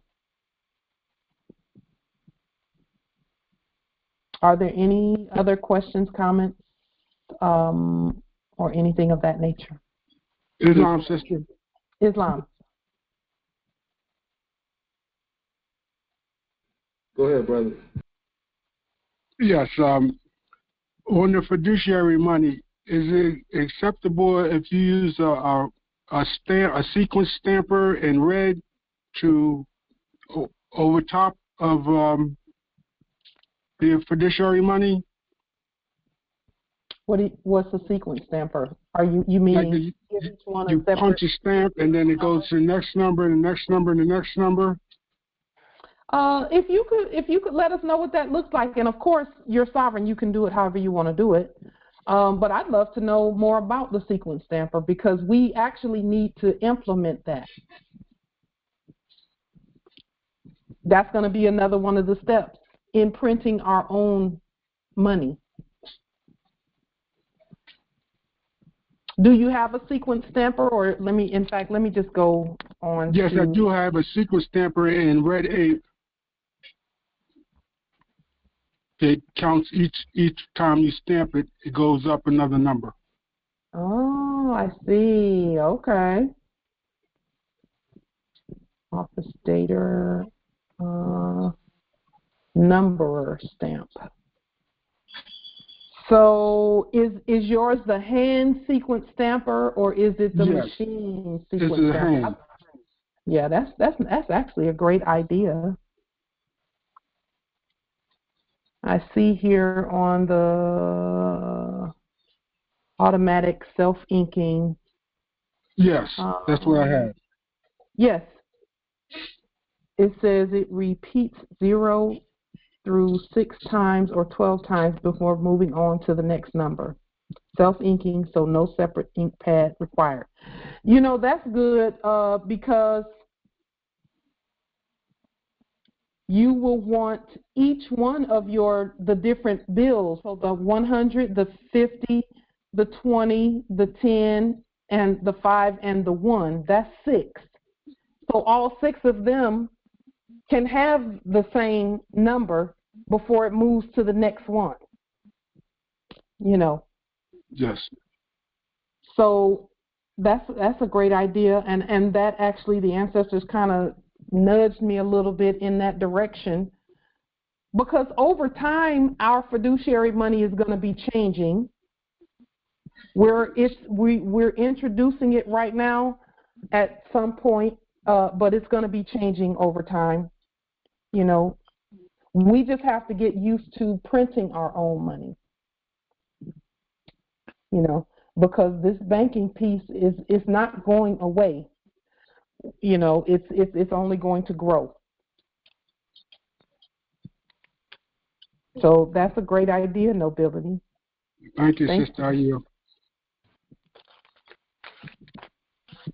That's why I love these calls, because when we put our heads together, unstoppable. Islam. Since we're on the subject of stamps, you had mentioned you had got a stamp that you stamped your documents with, and it says the Superior Court, or am I misread that? The King County Superior Court stamp. I would go there and stamp documents, and I do that pretty regularly. And then the stamp is, I recreate the stamp here at home and then just notify them. So how do you did you buy the machine? Because I was to the machine, and so. Nope, I don't need to. I've given them all the documents in red first, then and lean them and all of that. Lean the corporate covering off of them. Notify the custodian that we're doing all of the things that we're doing, and then I would go and stamp document after document. I stamped Delarium. I would take stacks and stacks of things there and just stamp them. And then after a while, the ancestor said, okay, you got the stamps there, and then at any time, I can take the stamp, I have it copied, and I can put it onto other documents. So I just copy it onto other documents and other whatever else I want to put it on. So the King County Superior Court, I'm the Chief Justice there. But so are all Moors. So there's no objection to any of that, simply because that was our resource in the first place. And that is how we do all resources on land. That process is not going anywhere. We're going to continue growing these processes and using all letterhead, stamps, everything, because everything belongs to us. Everything. And no one is objecting. No one is complaining. The letters that I've shown you where with the signatures on them, I have physically taken those to the custodians whose name is on the paper, and no one objected. No one said a word because they already know they're bankrupt and they know who we are. So we use all of that. That stamp, the King County Superior Court stamp, we were actually supposed to be speaking from the courts anyway. Even now, here's the thing too.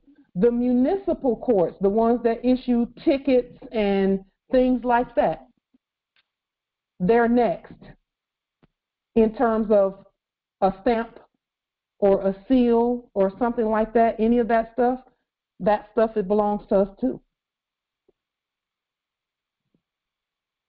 It just so happens that they never really had a stamp or a seal. Isn't that crazy? That all this time they were issuing tickets, quote unquote, and things like that, and half the stuff you got didn't even have a signature on it. It was computer generated. That's a fact. Islam. So and here we go running down there with some fiat trying to pay the stuff, and it's not even valid. So, that's how you know we're the real court. And more, think about, because see, they're sending some huge messages. There are some things they want us to make sure that we notice. Think about when the quote-unquote FBI did an affidavit to raid Mar-a-Lago. They're making sure that everyone knows that it was an affidavit that did that, not a warrant, not anything else. It was an affidavit that did that. So they're just affirming what we've been doing by speaking by affidavit and not using forms, because now they're using affidavits.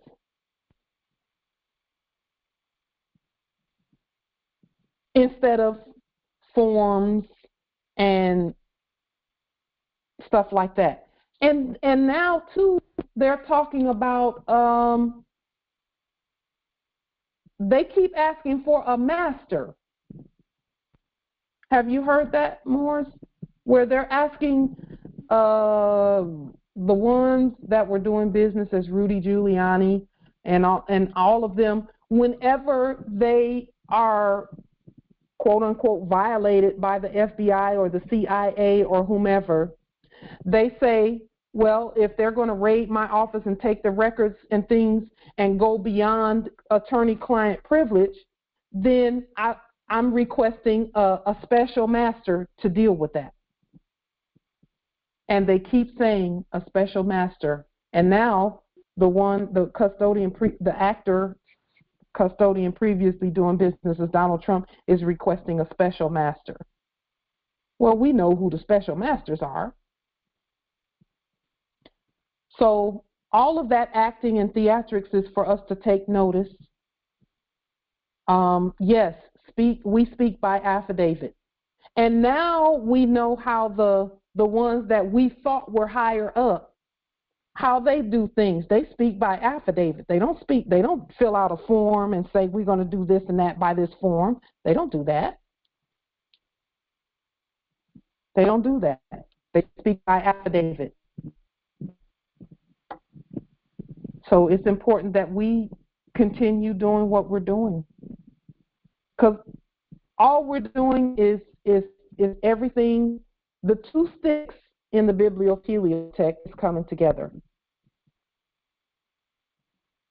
Yes, Empress Ronnie, on their restored Republic Intel, they're operating as a republic. That's what the affidavit piece is all about, and the writs. You're going to hear them talk more about writs and affidavits, because we have said stop using debt instruments. A war rant is a debt instrument. An affidavit is not.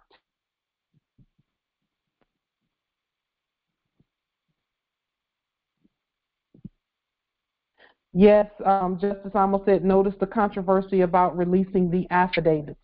And there are some redacted affidavits, et cetera, et cetera. So again, Morris, number one, we're the government and everyone wants to be like the government. Number two, everything that we've been doing is absolutely what it should be, and it should have been on the public record.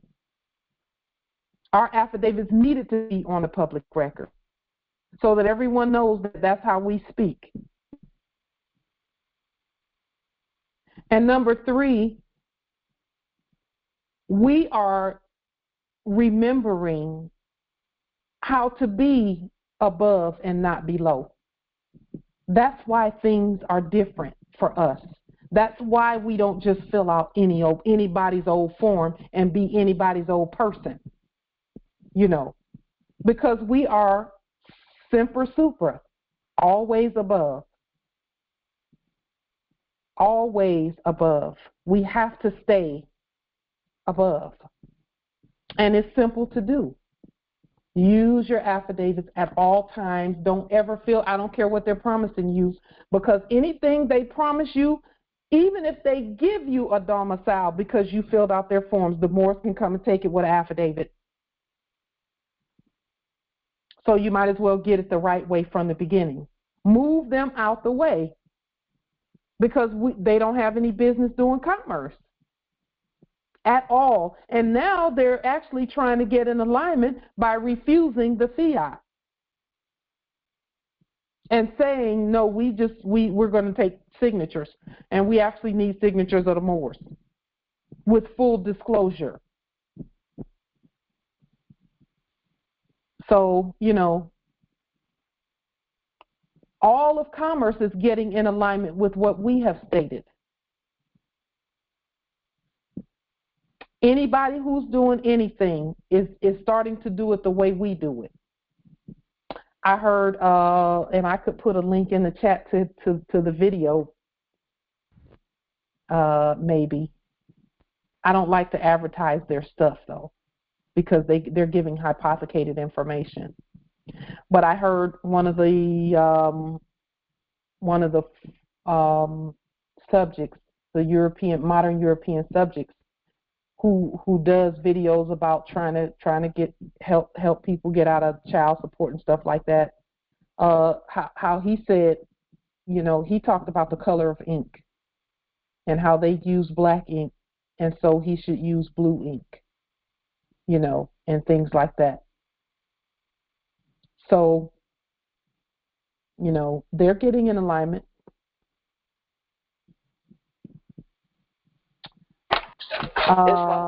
Justice Morpheus, tomorrow is a thing. Tomorrow is an important date with regard to Orion. So for us, whenever you see something like that in the media, because Justice Morpheus put in the chat, they named the rocket from the office of NASA Orion, which is supposed to lift off tomorrow. That means that there's a whole new stage that has happened, and that whole Space Force thing and all of that piece right there, they're just sending out hints to all of their Masonic brethren that we have reached a certain place. Islam Empress, and yes, Justice Malik, I'll unlock the meeting. Last week you mentioned the cell phone piece briefly about, I guess, being in another country or leaving writing that we're in another country. Can you speak on that? Can you expand on the question? How to, you said you had learned, but yet have to demonstrate about like getting the cell phone company basically to, like, because you don't have cell phone services, and you said something about, being, I guess, being in another country, basically not in the United States? So jurisdictionally, we're at ancient Morocco because we've placed the constitutions on the public record and the charters, the county charters on the public record. So that is going to tell us where the services really are. So we need to speak as a Congress to the cell phone service. We need to activate it at ancient Morocco. And that way we can then get, I can activate the cell phone service that we have appropriated. Because we had to appropriate the service first. That's how you get the Treasury to respond to it. And then, and now we need to activate whatever we're going to be using, 3G, 4G, 5G, 6G, whatever, cell phone service.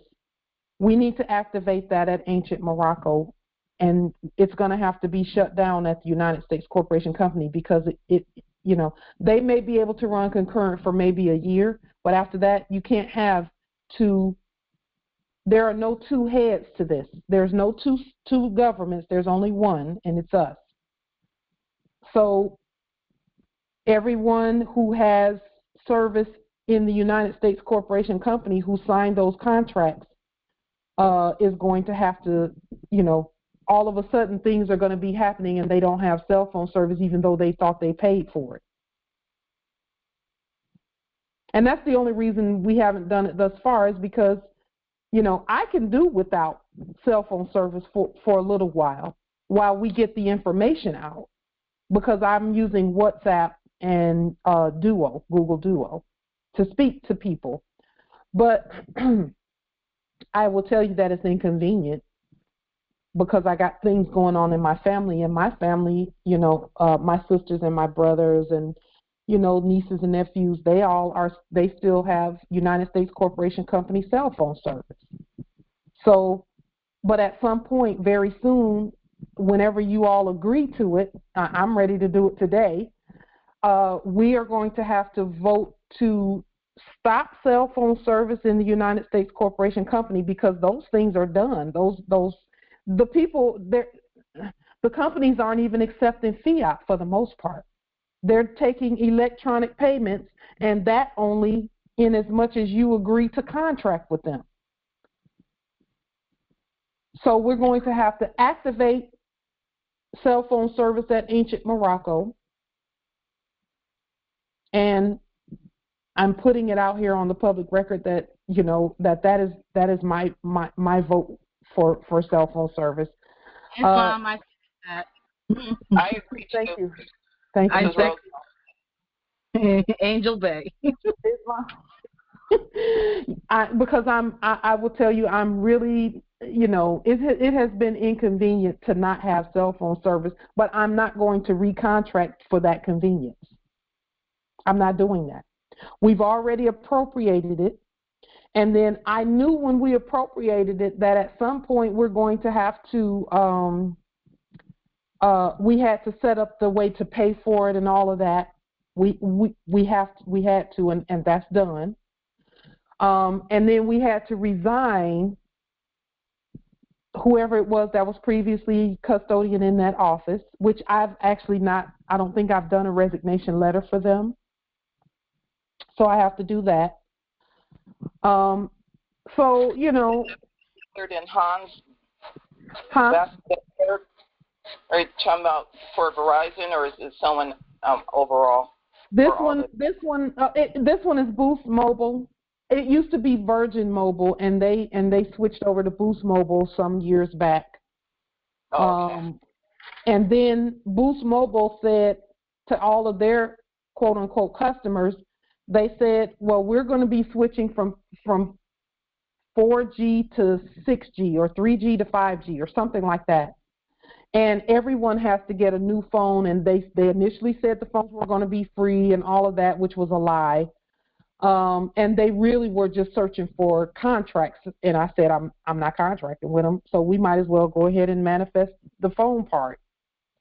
And I was willing to do without phone service until we get the whole process. period. You know, so Islam, there are witnesses to shutting down phone service at the United States Corporation Company and then activating service at Ancient Morocco. According to thank you in the chat to the Moors who are concurring and affirming, because, you know, it's time out for trying to make things convenient by contracting with them. I'm tired of that, because they're liars. They lie a lot, and they should not be governing anything. They shouldn't. The stuff belongs to us, the services, the phones, and everything. I mean, the face on this phone is cracked, you know, and all of that. But thankfully, the ancestors are making the equipment last and last and last until we perfect the phone piece. And, you know, just like any other demonstration, I'm all the way in on if they will accept fiduciary money or delarium or gold and silver, or they will shut the hell down, period. Because that unconstitutional stuff is not happening for me. I'm not doing it. So if I have to do without, I have to do without until such time as we perfect the process. It has been uncomfortable. It has been uncomfortable. I will tell you, it has been. There's another part that has been uncomfortable too. A few years back, like 2 years ago, I did a demonstration with waste management and the trash piece. Well, I've done without trash service. I've just been recycling and taking things to the recycle center, and just depositing things at the recycle bins since that time period in order to get to this point. Well, now I know that we can resign them and then activate the service for ourselves. So I'm looking now back at that demonstration that I did 3 years ago and saying, okay, I can add these pieces to that demonstration now and get the service. You see? So we have had, we've had to sacrifice when we do a demonstration, and because once we commit to it, we're committed, you know. And if it means being inconvenienced for a while, oh well, you know. We've been burning the cardboard and the paper, and then taking and the food things we put back in nature, and then the glass and the plastic we recycle. So we've been doing that now for almost 3 years, waiting for the rest of the manifestation of this part of the demonstration, you know. And I'm not mad about that. I'm committed. I'm committed to everything that we're doing. And if it means being inconvenienced until we perfect the process, then oh well. I just know that we're supposed to be governing everything. Now, there are other parts of the demonstrations that we've done that have been perfected. That's why I'm not sitting in a jail cell. We perfected that part, you know, but that was the part I was mostly concerned about. To me, cell phone service and waste management and these other things are just incidentals. That's side stuff. Our courts were more important to me. And our law enforcement and all of that, those are more important to me than cell phone and incidentals and all of that. Because, look, we can still talk to each other. We're still connected with each other. And our work hasn't even slowed down a little bit, even though I don't have the cell phone service piece perfected. But we have to actually agree together on that, which we've done here. Not everybody voted on that, you know, but where 2 or 3 witnesses are gathered together, let every word be established. So, but you know, I'm all about our government, and anything that we have to do without, okay, oh, well, we'll do without it until we manifest it according to the ancient way of doing things. Because our ancestors had a way of doing things. I remember when my parents didn't have to pay for trash service because it was a basic public service. That means they were taking it from a trust somewhere.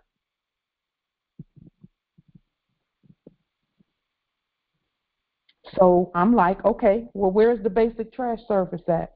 Because that's, you know, y'all, I'm not giving you any fiat. I'm not giving it to you. You might, if you're looking for that, forget it. I'm not giving that to you.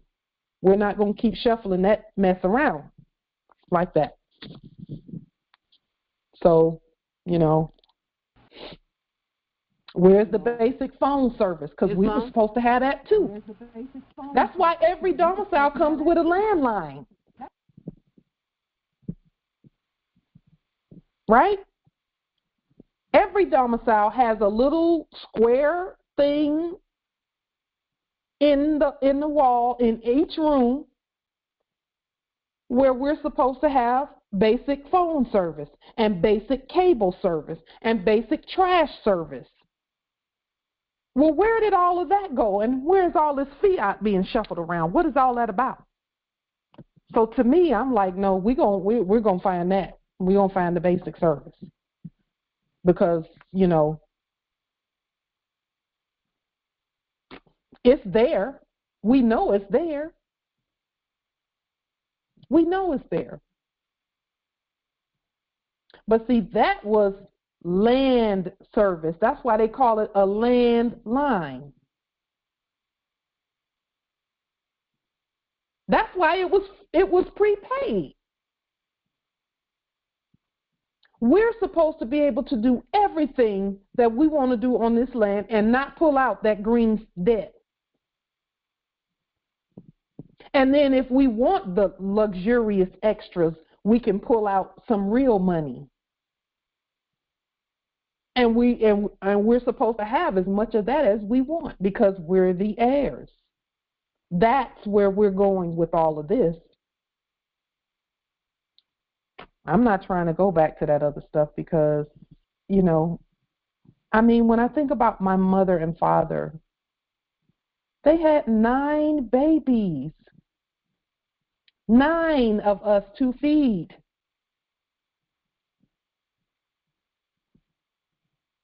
What if I want to have 9 babies? And I do. Yes, I'm a little bit old for that. But I'm gonna be like Sarah. I'm still trying to have babies up until 80 and 90 years old. Call me crazy. I don't care. I still want some more babies. But I wanted to be able to afford all of that the way our ancestors did it. We had whole tribes. I mean, we had whole tribes. Our parents and grandparents had 13 and 14. My uncle had him and one woman, 19 babies. 19. And that was just one set of Richies in Detroit, Michigan. That didn't even count us with our 9. And then my father's other brothers and sisters and all the babies they had. It was so many Richies in Detroit, Michigan, that it was just, people was like, look, everywhere they turn, a Richie. Everywhere, oh, they're going, more Richies, you know. So, but see, in Detroit, back then, you know, the basic services were free. You know, and school lunches were free and all of that. And it wasn't free, it was prepaid. So that we could just flourish and have a whole bunch of babies and not be poverty-stricken, you know. And I will say this about that whole baby piece. I hope every empress has 8 or 9 or 10 babies, minimum. Every empress. I hope we populate and populate and populate and populate and populate.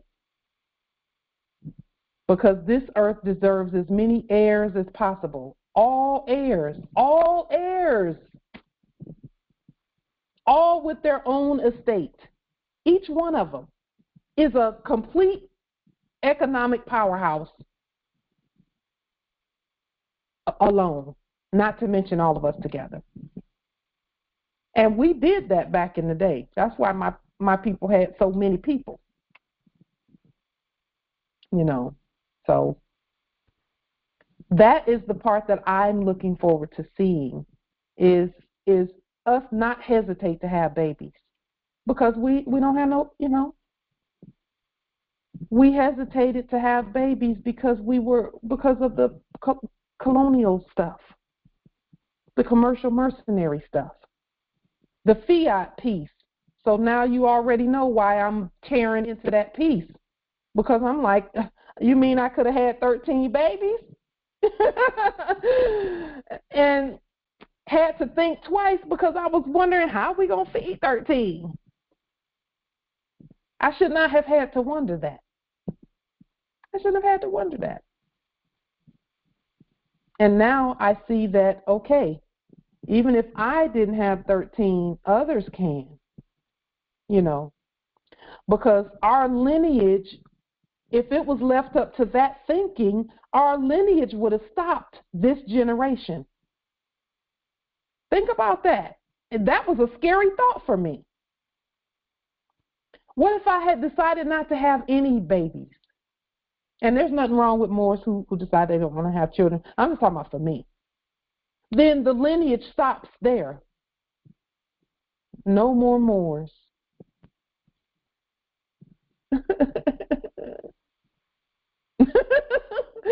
You know, I'm just so glad that we know now, you know. So let's have lots and lots and lots of babies. Let's have lots of babies. And that's why we got to have our own money, our own hospitals, our own food, our own schools, our temples, our erudition. And then we have to actually teach our heirs that they can have as many babies as they want to have, because we were starting to teach our heirs and heiresses don't have any babies. And to me, that's like, oh no, that cannot continue. No, it cannot. Meanwhile, you got Kate plus 8 on television where the foreigners are having 8 babies at one time and 10 and 12 and overpopulating when they were not created for that. I don't care if y'all mad at me about that, but they were not. Not while our numbers dwindle. You know. Islam, Empress. A brother was following the statistics of how many babies were being born. We were talking about it a couple of years ago, and he said that they intentionally were trying to stop us from having babies, but the Albions automatically stopped having them because they were having the same problem, that they didn't know how they were going to take care of them. So they said that we are ahead of them birth-wise. Yeah. You know, what they tried to do, it didn't happen on their own. And so we've taken off on them already earth-wide. And they're not having as many. They are the minority. We are doing our thing hook or crook. We get them out there, but, you know, not as much as we want to per family. But we still are. Yeah. Well, you know, I heard one of them, they were giving an interview about their quote-unquote missionary work in Africa, because I listened to them. And it's through Christianity, and we're not mad at Christians, let me just say this. But Christianity and education that was their plan to slow our birth rates. They were telling us that you will have a better life if you have fewer children, if you focus on your career and focus on getting that fiat. So there was a plan in all of that. Now you know why I'm like, y'all going to take some fiduciary money or some decapitations is happening on this landmass here. And we talking about corporate ones. We're not talking about people. But I'm just saying, no, that's not, it's a wrap on all of that. It's a wrap. It's done. It's finished. Moors can have babies now. And yes, I am trying to have some more babies, so yeah. Me too, but I got to get this demonstration out the way, get it under my belt, because everything I want to do is just, it's a diversion, you know? So it's like, I got to stay the course and then, you know, let everything else happen. So Yeah. There's an Empress put something about the birthing center in the chat. Every center, every hospital, it was a birthing center for us back in the day. It didn't matter where we went, you would see. Listen, my mother was in the hospital every year, and they was like, Miss Ritchie is back. She's having another one. You know, here she come, pregnant again, and she would have a baby, and 3 months later, she'd be pregnant again. And my mother did that 10 times. 10. And was still working and all of that up until 70 and 80, 70-something. And her and my father stayed together until death did them part, and they stayed together for 50 years exactly. And just kept having babies. And she was still working the whole time. On baby number 8, she's still going into the office and working and doing things. And she didn't take any time off, really. Baby number 9, and she's still working. And the people in the office looking like, I thought you had the baby already. She's like, I did. I'm just pregnant again. They did not play. They didn't play. And I'm like, huh? She beat the odds. Oh, yeah. Oh, yeah. And all of us were healthy. All of us. So I'm just like, yeah, we need to make sure we fix that part right there so that empresses don't even think twice about having a baby. I have a friend that has 5 kids. And so she'd be like, oh, man, I got all these kids. I'm like, I love when you have these kids. I come over and, you know, and it's like, it's such a blessing. But, you know, sometimes she beat herself up a little bit by having so many kids. I'm like, girl, if I could have did it, I would have did it. Nah, you're doing great. You having a great life, all these kids. She's rich, you know? Yes. Yep. That's why I'm like, I'm going to have me some more babies. I don't care if I'm 90. Yeah. I'm going to be like light pregnant again. She 82 this year. She 82 years old. She on her 5th baby. Yeah. I'll be like, babe, stretch it out and get over here. Come on. I know that's right. Yep. Ready. Yep, sure am. So, with that being said, I wasn't able to. My mic wasn't working, but I wanted to go over a couple of things about the fiduciary because, you know, I am in my government housing, and the custodians are using my government housing as a corporation, and so, you know, so I have to correct this. But I just wanted to make sure that you know, I'm touching all bases when I do it.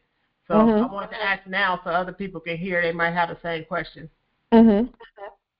So, okay, so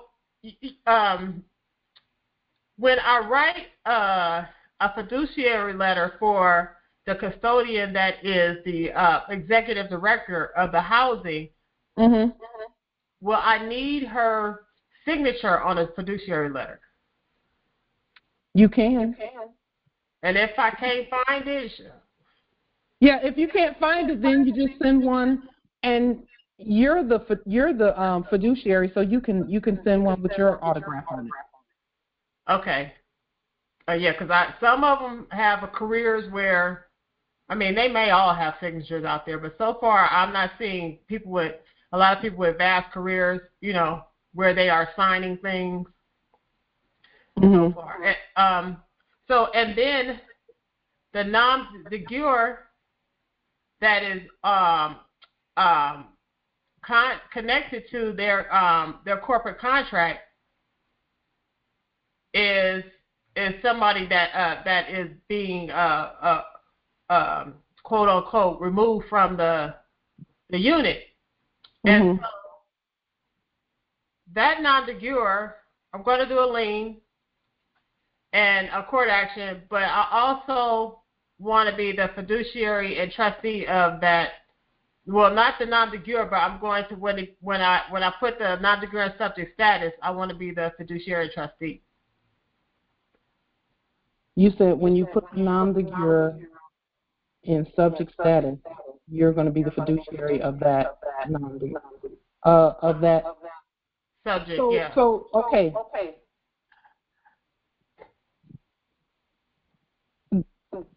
The court that they had it under initially, you're going to lien that one, and then you're going to present the natural person that looks exactly the same as that, except it's in blue. Yes. Yeah. So you're just naturalizing and nationalizing that resource. Right. And so then that way I can speak to it and say that corpse is gone, and I'm a fiduciary for the subject, and I answer in regard of all things. Yes. And so when I become the fiduciary for the subject, I won't need a signature for that either, right? However you want to do the demonstration. Yeah, if you want to do it without their signatures, you can. Okay. Because again, you are marshaling assets that are bankrupt if they were bankrupt from day one. Okay. And so everyone that's getting liens I will be, when they are in subject status, they will all be the beneficiary, and I'll be the trustee and fiduciary for them. Right. Yes. And then I need to put them all on a fiduciary document as well. List them. I need to list all of them. That would be a good idea. I would suggest that. Okay. Because that's gonna start getting heavy. It might start getting heavy, Empress, but they're subjects anyway. See, they don't realize that they're subjects. They think that they're doing something and getting a benefit, but in reality, the place is abandoned until the heirs come get it. So every domicile, I don't care who's in it, is presumed abandoned until we claim it properly. And we have claimed all territory and all property and everything, so none of it is abandoned. But we have to now, all law is specific, so now we have to specifically speak to that property. Proper notification of the parties, and all of that. Yeah. Okay. And it seems that every single dwelling that's here is government housing, because we are the government and all of it's ours, so all of the houses are government. Mhm. Yeah. Okay. I think that's it. I think it's ironic that when we were in Detroit, they would have these huge apartment complexes that they would call government housing, and in reality, all you saw in it was the real government. But the real government didn't know they were the real government. So when you talk about, for example, Cabrini Green in Illinois, and those from Illinois know what Cabrini Green is. It was a huge, gigantic, I think they probably knocked it down by now, but it was a huge, gigantic living complex with lots of apartments, and all of those apartments were inhabited by the government, who did not know they were the government, and they didn't know that they did not need to live like that. Mm-hmm. That's where I'm at here. Yes, this is government housing, and all of our people here are sleeping moors, and they're the government. Yeah.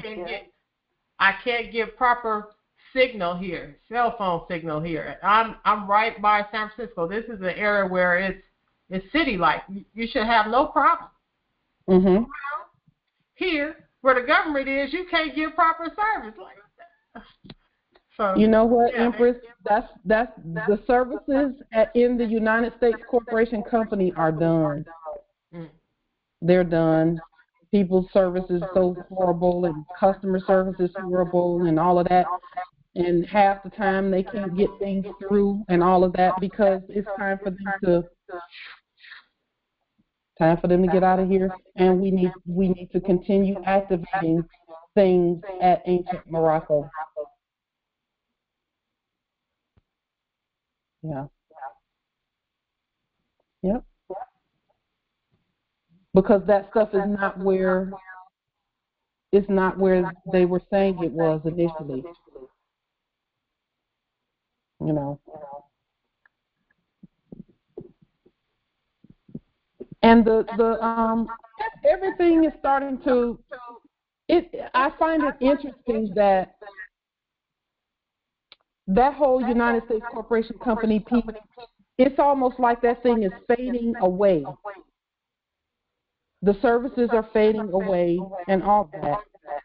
And it's being activated on the land. That's really what's really actually happening.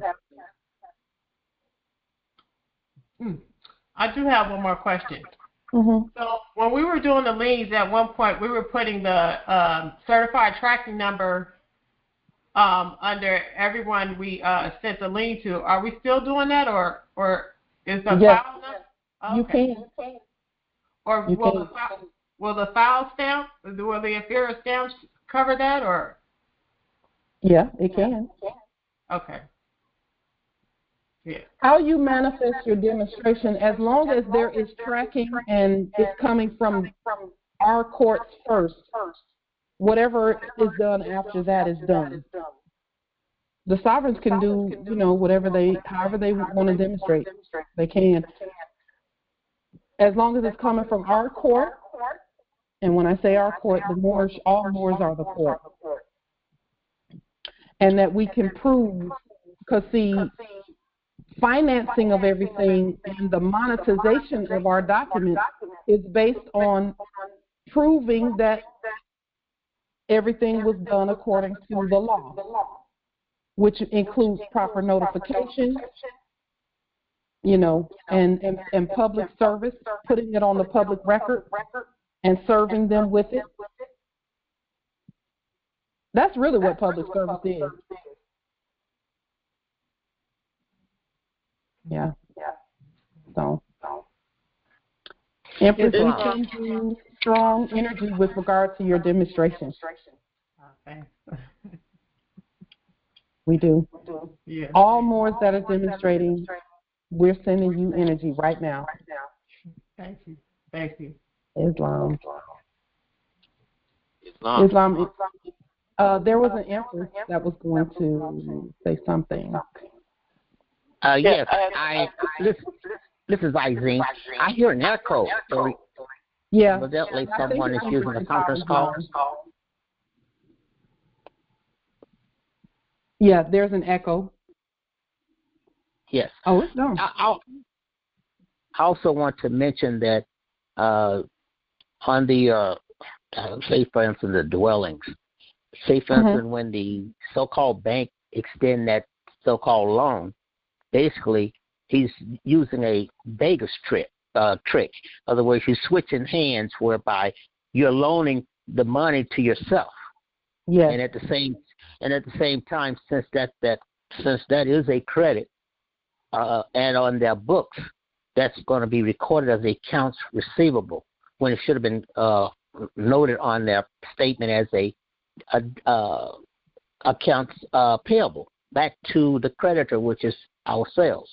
And at the same time, say for instance it was a $400,000 home, the loan. That $400,000 loan is never reported to the credit bureaus. That is $400,000 credit, good credit for you. But they never report that. Say, for instance, if you miss a payment, then they report you as 60 days, 90 days, 160 days late. So the Moors have no idea that that $400,000 is should be credit on their books at the credit bureaus. And at the same time, since that they taken that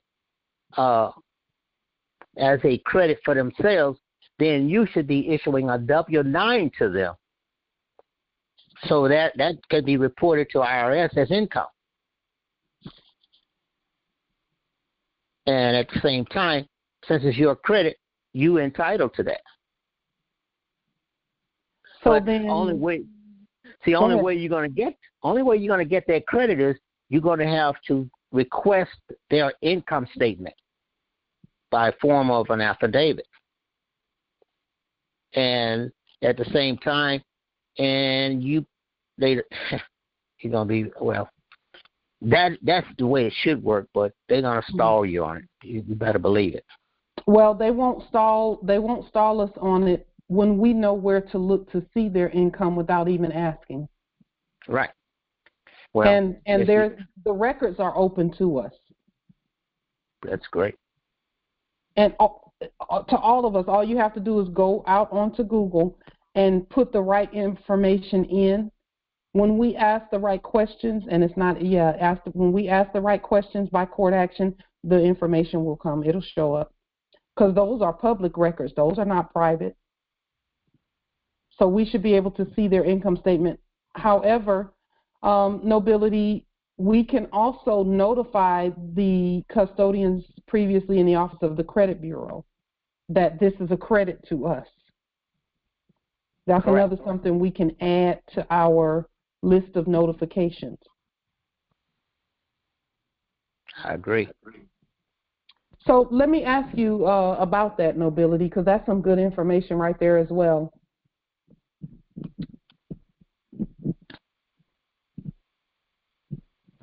Well, let me just say this too. That's why we should lien anybody before we do business with them. Any custodians because they should be in custodian. Custodians and subjects cannot take credit. They can't use it. They cannot capture it. They can't take it. Only corporations were able to do that, and that was as long as we did not rebut them. But now that we've rebutted all of them, the credit must come back to the heirs.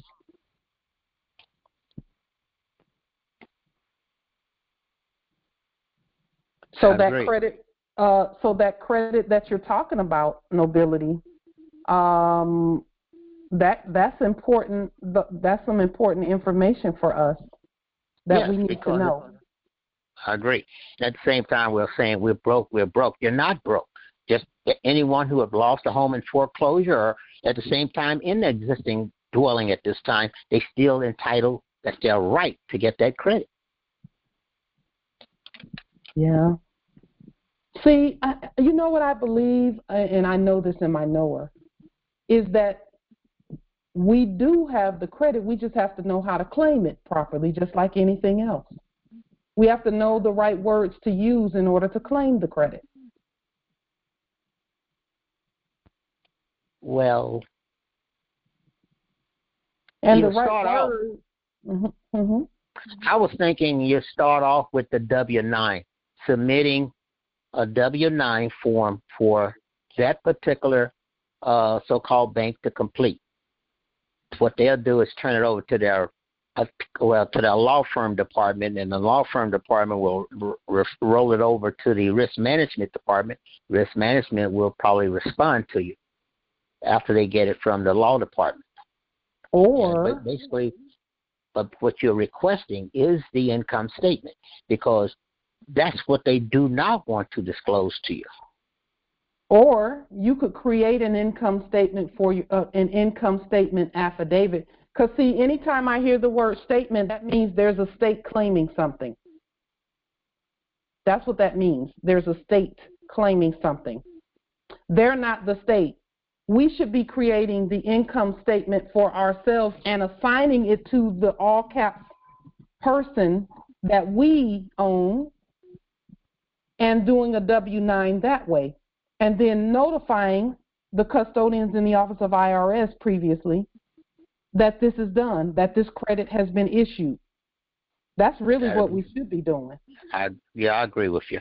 That'll simplify matters. Islam. I'm sorry. Because me and my consult, we were speaking about this today because we're doing the lien on this domicile and the whole apartment building, and we went to go search the records, and we found one of the original quote unquote titles for it's like 2 blocks that one block and lot is claimed under for a title, quote unquote title. And so anyway, so as I'm sitting there and I'm meditating on this whole process, I'm like, wait a minute. It says Pioneer Mortgage Corporation, and this was back in like 1930 something. And long story short, I was like, wait a minute.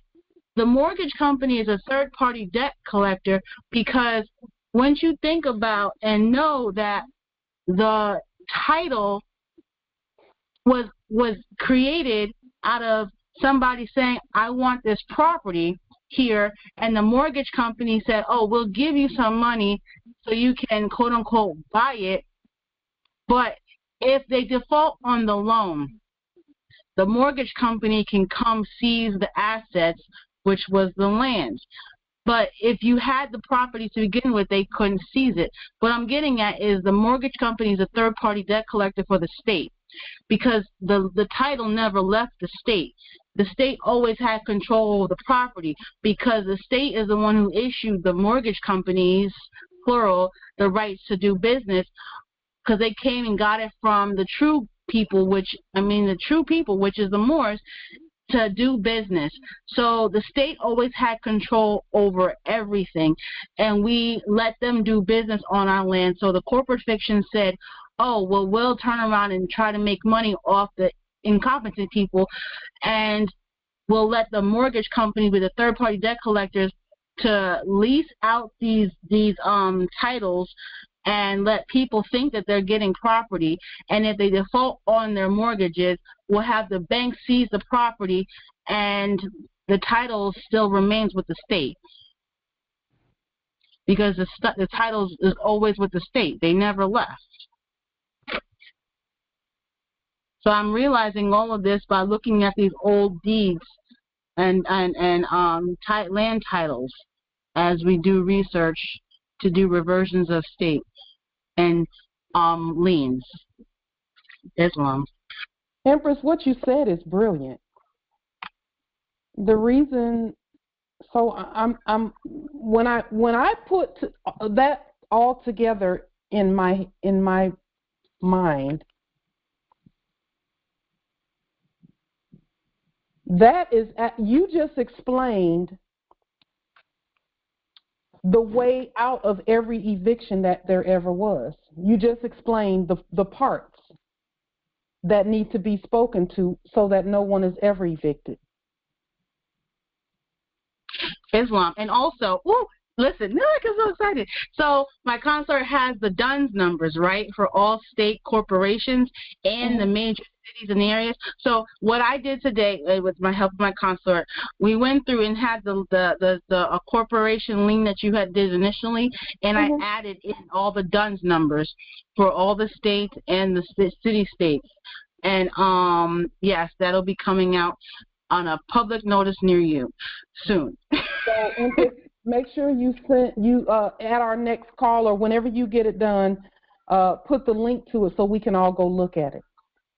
Islam. Yeah. So what you just explained, when the Moors speak to each part that you just talked about, and then do resignation letters for all of that. Yes. Liens and resignation letters for all of that.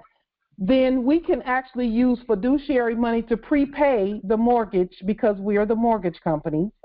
We're also the state, so we got the title. Okay, we can be all of that because we're sovereign. And really, when you think about it, that's what they were doing. It was all the same corpses and corporations doing different things, looking like they're different, but they weren't different. They were the same. Oh, that's the plan over here in this province, in this domicile, that's for sure, because we're going to do the reversion of this state. Oh, honey, so when it came to the lien for this domicile, best believe I made sure that, because they had, from the old one, they had the Esquire, and he was all the way somewhere in another territory, right? So I said, oh, so they got the permission from another jurisdiction, for this jurisdiction, to do business outside of this jurisdiction, and, cross, jurisdictions. So I said, well, that's a DUNS number. So I said, state New York doing business as the DUNS number in the other jurisdiction. So it was New York State doing business as DUNS number, doing business as Washington, D.C. DUNS number, because they're all DUNS numbers and they're all doing business. See what I'm saying? And well, so they had us thinking that there were boundaries, but there are no boundaries. Well, I know that part, but when it comes to their corporate jurisdictions are concerned and doing business, they're separate DUNS numbers. And so, yes, I've gone ahead and created that whole lien and such. Yeah. The only, and I think, and Empress, I'm just listening to what you're saying and trying to, and putting things together in my head. The only reason they had separate DUNS numbers is so that they can collect credits separately. Mm-hmm. They can collect multiple credits on one transaction. They're all the same, but they said, okay, it's like five guys that come and sit at a table and say, okay, Bob, you be the mortgage company. Bill, you're the bank. I'll be the insurance company for the property. And Joe, you be the state. And Martha, you be the tax assessor. And they all just do their part, and then they bring in one last person to be the bank. That's it. That's all they did. And it didn't matter whether they were at Jekyll Island or New York or Washington or anywhere. It didn't matter where they were. They just said, we can do whatever we want to do, because we're just showing the Moors what they can do. Islam, yeah. So, like you said, the plan is to do the termination of the resignation of them, and also sending them the lien that they have. Their lien DUNS number has been liened, and then also the fiduciary affidavit that states that 0 through 9 and all sequences of numbers is all liened also, and we're the fiduciaries of all of that. So, yeah. There it is. But understanding that the property and the jurisdiction of all of it never left the state. It never did. Because they were all doing business as the United States. Yep. That's the underlying foundational piece right there, is that they were all saying, we're states united, so we can do whatever we want to do across state lines. We can do whatever we want to do because ultimately we're all the same. And that's what we're doing. That's what we're doing. And we have it set up where we operate the exact same way, except we're creditors and not debtors. That's what the resignation letters and the money and all of that is all about. Is we're the all, so we just have to start doing it. And no, Justice Akil, you don't have to become a member to use the sites. The DUNS numbers are actually out there on the public record without even going to Dun & Bradstreet. Somebody published all of that. Mm-hmm. Because I had put it on my Facebook page about probably 2 years ago, but I'll have to go back through my timeline and look. And Islam nobility. The United States Corporation has a Dun & Bradstreet number. You can notice that in your local telephone book. Oh yeah. Yep, they do. And you can, and to find because they had several, they also have a number, a corporate number that's registered in the state of Florida, quote unquote. That's why Florida is cutting up like they're cutting up, because they know they got them. Yeah.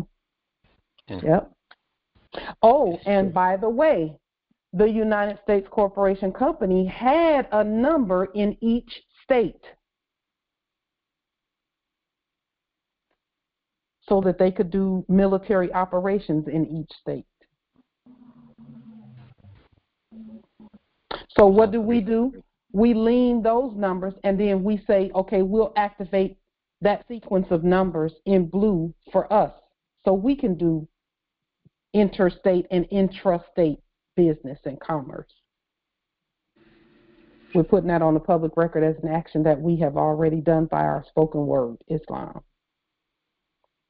Islam. Yeah. Islam. Hmm.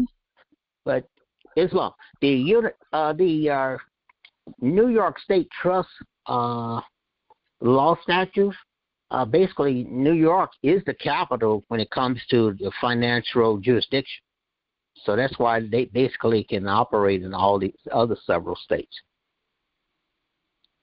So New York is the capital in terms of financial jurisdiction. Okay. Correct. That's correct. D.C. was the political capital. New York was the financial capital. Let's see. There's 7 of them. 7 capitals, 7 hills at North America. Every quote unquote capital city has literally 7 hills for each of the 7 mountains. They call them 7 mountains. It's the 7 mountains mandate. The 7 mountains mandate says that there are 7 areas where you can capitalize on the people. 7 areas where you can just take persons and do whatever you want to do with them. One of those areas is family. Another one is religion. Another one is government. Another one is education. Another one is arts and entertainment. Another one is media. And another one, and the 7th one is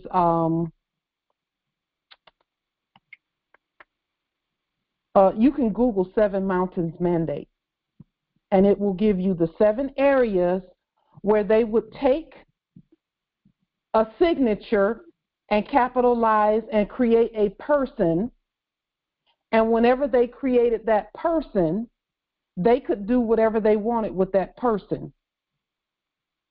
So, for example, whenever we handed our children over to the school system, unlawfully, by the way, we should have never done that, unless it was schools that were run by us, unless we had the hill. But whenever we signed one thing talking about, yeah, my child can go there, then came the immunization cards, so they can stick a needle in their arm whenever they got ready previously. Then came the policy enforcers moving in and having an office on an elementary school campus and starting to write people up and throw people in jail and things like that at that level, and parents not being able to say anything about that.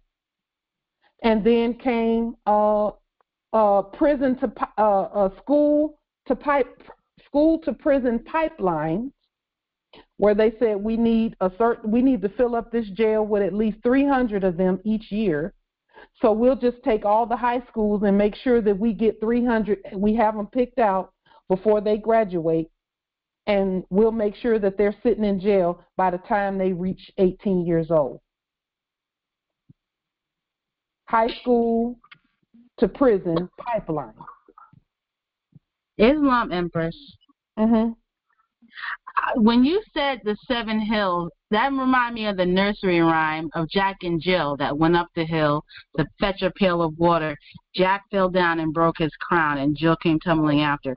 That's a nursery rhyme about us Moors. Yep. And how Jack and Jill, the hills, one of the 7 hills, and Jack, he broke his crown, which is, he lost his nobility, and yep. Then Jill, the mother, the Empress, she came tumbling down after. Yes. Yep. God. Yeah. When you said that just came like like as big as day in my mind. Yes. All capital cities, and that's why they call them capital. It's because of the lettering. It's because of the letters pattern. So 7 mountains mandate. Those 7. The Biblios Heliotech talks about the 7, the 10, the beast with 7 heads and 10 horns. And those 7 heads and 10 horns, the 7 heads is the 7 mountains. That's why they call them capitals again, because capital means head. And then the 10 horns is the 10 places or the 10 nations on earth that were supposedly governing those 7 hills. And in the Biblios Heliotech, there was one nation that was going to come up and knock 3 of those 10 and take the place of 3 of those 10. We've already done that. The 3 that we took the place of is the Vatican, D.C., and Fleet Street in England, the banking district in England. We've already knocked those 3 out. The 7 that's left is the 7 mountains here and earth-wide, really. The 7 mountains, let me make sure that you all can see this really quickly. The 7 mountains is right there. Just one moment. Let me make sure.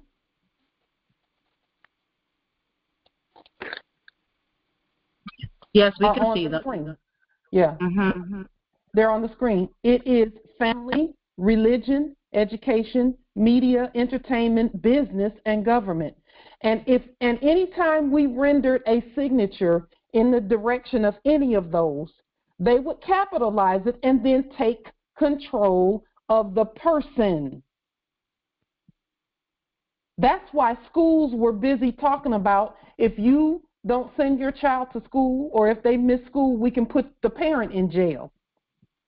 Because they were taking control of persons. These are the areas that we Moors are ensuring that we deal with the persons, that we're the fiduciaries for our persons, and that we don't hand our person to anybody else. And while we're doing that, where business is concerned, banking is a part of that. It's also a part of government. So now that we're manifesting the 7 mountains for ourselves, then we get to say what happens with our banking, with our erudition, our temples, because and I'm not trying to make anybody look bad, but the temples were supposed to have done all of that stuff. They were supposed to be ministering the 7 mountains. But instead, it was previously the custodians doing business at the Vatican and the subjects doing business as DC and the subjects that were doing business as Fleet Street in England and 55 Water Street in New York. See, Empress Rose L, she put in the chat, now schools are teaching sex to our kids, giving hormones and sex changes. All they're doing is saying, Moors, get on your job. Because we're not getting any money from this. We're not getting any fiat from the schools anymore, so we just going to turn them into animals. Because, see, if once we pulled our children out and put a curriculum on the public record and then put a way for the Moors to pay for the curriculum, which is our own money, or make the curriculum prepaid, then the schools, we don't even do school. We do temples, erudition temples, to teach Moorish science to our children because they're the heirs. They need to know the higher sciences. So then schools become a thing for animals. And that's what hormones and sex changes and all of that is about, is animal behavior. That's all of that. Where are they getting the hormones from? They're getting them from animals, bovine hormones, giving them to school kids. So that's why we have to keep doing what we're doing. Because all we're doing is manifesting the Moorish temples, manifesting the finance, so that no more ever, ever, ever goes without. And manifesting the estate, period, without doubt or contradiction. So, whenever they're talking about kids and hormones and schools and all of that, they're not even talking to us. We shouldn't have even been paying attention to that noise. They're not talking to us. They're talking to each other. That vaccine stuff, they're not even talking to us. Yes. Oh, wow. Empress Shasha, she put it out there. We defined vaccination about 2 years ago on this call, and we did a video about that. Vaccination means to inoculate.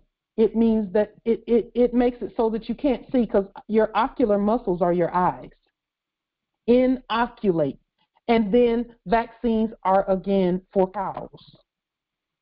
That word vaccine, if you look it up in English, it's going to say something for a cow. But Empress Shasha says, the root of which is vache, V-A-C-H-E, which means cow in French. That's why every person that the United States Corporation Company issued was registered with the United States, the U.S. Department of Agriculture as chattel. Islam. Everyone was registered with the USDA as chattel because of that. Those persons, that's why termination of corporate contracts is so important. That's why not being co-debtors is so important. That's why our own money is so important. So that we are completely severed from the animals. And I'm not calling people animals, but there's a group of persons that are animals because they're dead corpses. Islam nobility. Yes, I was thinking when you said milk, basically the mothers shouldn't be giving their babies the milk that you buy in the stores. You're better off using goat milk. You better because off the milk. using human milk. That's true. But at the same time, the cow milk is basically solely is for their calves. Yeah. It really. Yeah. Yes. And I'll tell you all, a personal story, a personal experience that I had when my daughter was born. When my daughter was born, I was breastfeeding because she was born early. She was born prematurely, but really not, because you would never know that today. But I was breastfeeding, and so we would go up to the hospital and we would just breastfeed and pump, and we would sit there all day and all night and just pump milk and pump milk and pump milk and put it in these, little baggies and put them in the refrigerator so that, we could pull them out. They would be labeled and we would pull them out. And I had, I was, I'm a Leo, so I wanted to get way ahead on having plenty for her. And I had done all of this, and something told me in my spirit not to even put it in that refrigerator, to take it with me and then come back and bring it back with me each time. But I labeled it and I put it in there, and it was a lot. And when I came back, the next time that I came back up there, which was only 2 days later, all of it was gone. All of it was, someone had taken the milk out of the refrigerator. See, they know who we are. We just didn't know who we were. They used to have us breastfeeding their, and when I say they, I mean the foreigners who came here, who we consented to switch places with temporarily. And the doctors, they knew who we were. We just didn't know who we were. But they had taken all of the milk out. And I looked in the trash to see if maybe they threw it in the trash, and it wasn't in there. So I knew someone took it to utilize it. Islam. Several years ago, I had a conversation with a lady, and I don't know how we got on the subject, but anyway, I had mentioned to her that back during slavery time, the ones who were keeping the baby were Moorish ladies, and the thing is, they breastfed their children, and she was totally shocked. She was totally shocked. I said, that's a fact. She's an actor. She's an actor. They knew that. They knew it. She's an actor. They knew it. All of them knew that. They knew. There's no, and some people will say, well, but no, I have a neighbor and she and I talk sometimes. I don't think she knows this stuff. No, she's an actress. They know. There's no knowing what I know. In other words, they can't even exist unless they know these things. So they're not walking around deaf, dumb, and blind to who we are and what happens. So they know. Yeah, they know. Thank you, Empress. We didn't know. When I looked in the computer when my daughter was born, same hospital, when I looked in the computer when she was born, they had her listed as white. And I thought something was wrong with that. I'm like, and I laughed, I chuckled, because I'm like, white? My child is not white. She is black. Silly me. What did I know? And they didn't change it. But they didn't print that out either for me to have a copy. They didn't print it out. I saw it, though. So they had her in there properly. She's a sovereign. But, I didn't know that. But they knew. And all the nurses knew, and everyone knew. They knew because they looked in the computer every day, putting in notes and things, looking right at her information, knowing who she is, knowing who I was, and we didn't know. Not one of them questioned it. Not one of them said, hey, look, this is wrong. They just kept on doing what we hired them to do. They all know. Yeah. Islam. Islam. I have a question about the fiduciary letters. Do we lien first and then send it later, or do we send it with the lien? You send you send it. You can send it. You can do it either way. Okay.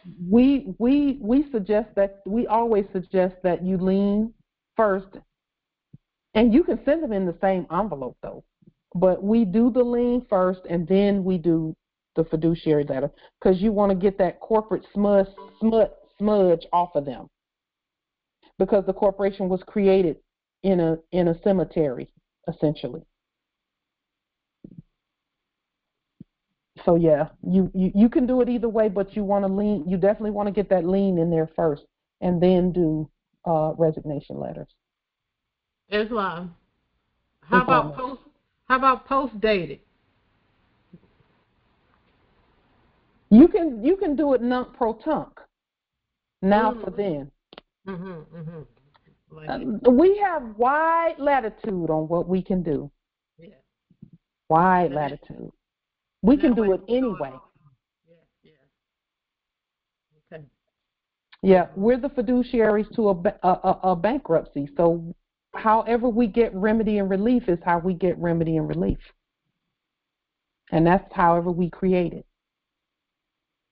And then we just look at the guidance, and it's not really guidance, it's opinions. We look at the opinions, and then we say, okay, we'll take this one and we'll take that one, but we'll leave that one. It's always a good idea for us to meet together and work together and decide on how we're going to proceed, so that things don't look so different. But and we've been doing that, and you can see we've been getting absolutely results from the things that we're doing. You can see in the media even where things are doing exactly as commanded. So. Empress Nabi, is that Washington here or the modern District of Columbia? Islam there. Oh, Islam. Beautiful, beautiful, beautiful. Yeah, here the jurisdiction is still ancient. It never really changed. Still ancient. Are there any other questions, comments, wisdom, etc.? Okay. Islam, Empress. Jamaica territory. I just wanted to add, I've been looking for these signatures and finding them. Beautiful. One of the things I have noticed here is that the CEOs and board members, it's like one incestuous pot of the same people. Yeah. That's been blowing my mind, really. It's all the same people, literally. They're either CEO over here or chairman of the board or on the board, director, but it's the same incestuous pot of people, and many of them are the politicians, the members of parliament, or custodians in those. It's just mind-boggling, the realization of the magnitude of this. It's organized crime. It is. The other side of that, Empress, is that now that we are in our proper place and status and we are doing what we should be doing, it's going to look the same to them. Like, oh my goodness, Empress Sasha knows Empress Light. How could that be, right? How could that be? And Empress Shatali and Empress Angel, they were all on the same call, and look, they're all in Congress together. It's going to look the same. That's the difference. We're living. Yes. Yep. So they were acting that out. And then our kin are going to be coming and doing, and as we continue to manifest, because our kin are very smart. if it makes sense financially, they're gonna go with it. Okay. And yes. I keep thinking about my family. You know, they are bankers and financiers and so on and so forth, and they're going to be coming in and they're going to be like, that's another one of those them. Those. You know. Looking at it from that perspective, from our perspective, that's the way it ought to be. That's yes. It's supposed to be. Whereas from the perspective in sitting in the seat I am in, looking at and knowing yes. that they're all illegal, foreign, unlawful, imposters. That, foreign. Wow. Yeah. Yeah. Yeah. You know, Empress, along that same line, I've been thinking, I was just thinking today about like the things that we've been introducing in terms of fiduciary money and things like that, and I thought about some of the Moors, and it's not many, just it's 2 or 3 who don't think we should be doing what we're doing, and I thought to myself, you mean to tell me that you think it's okay for foreigners to come onto your land and print as much quote unquote money as they wanted to print, but we can't do it? That makes no sense. It makes no sense. It's like where I am here,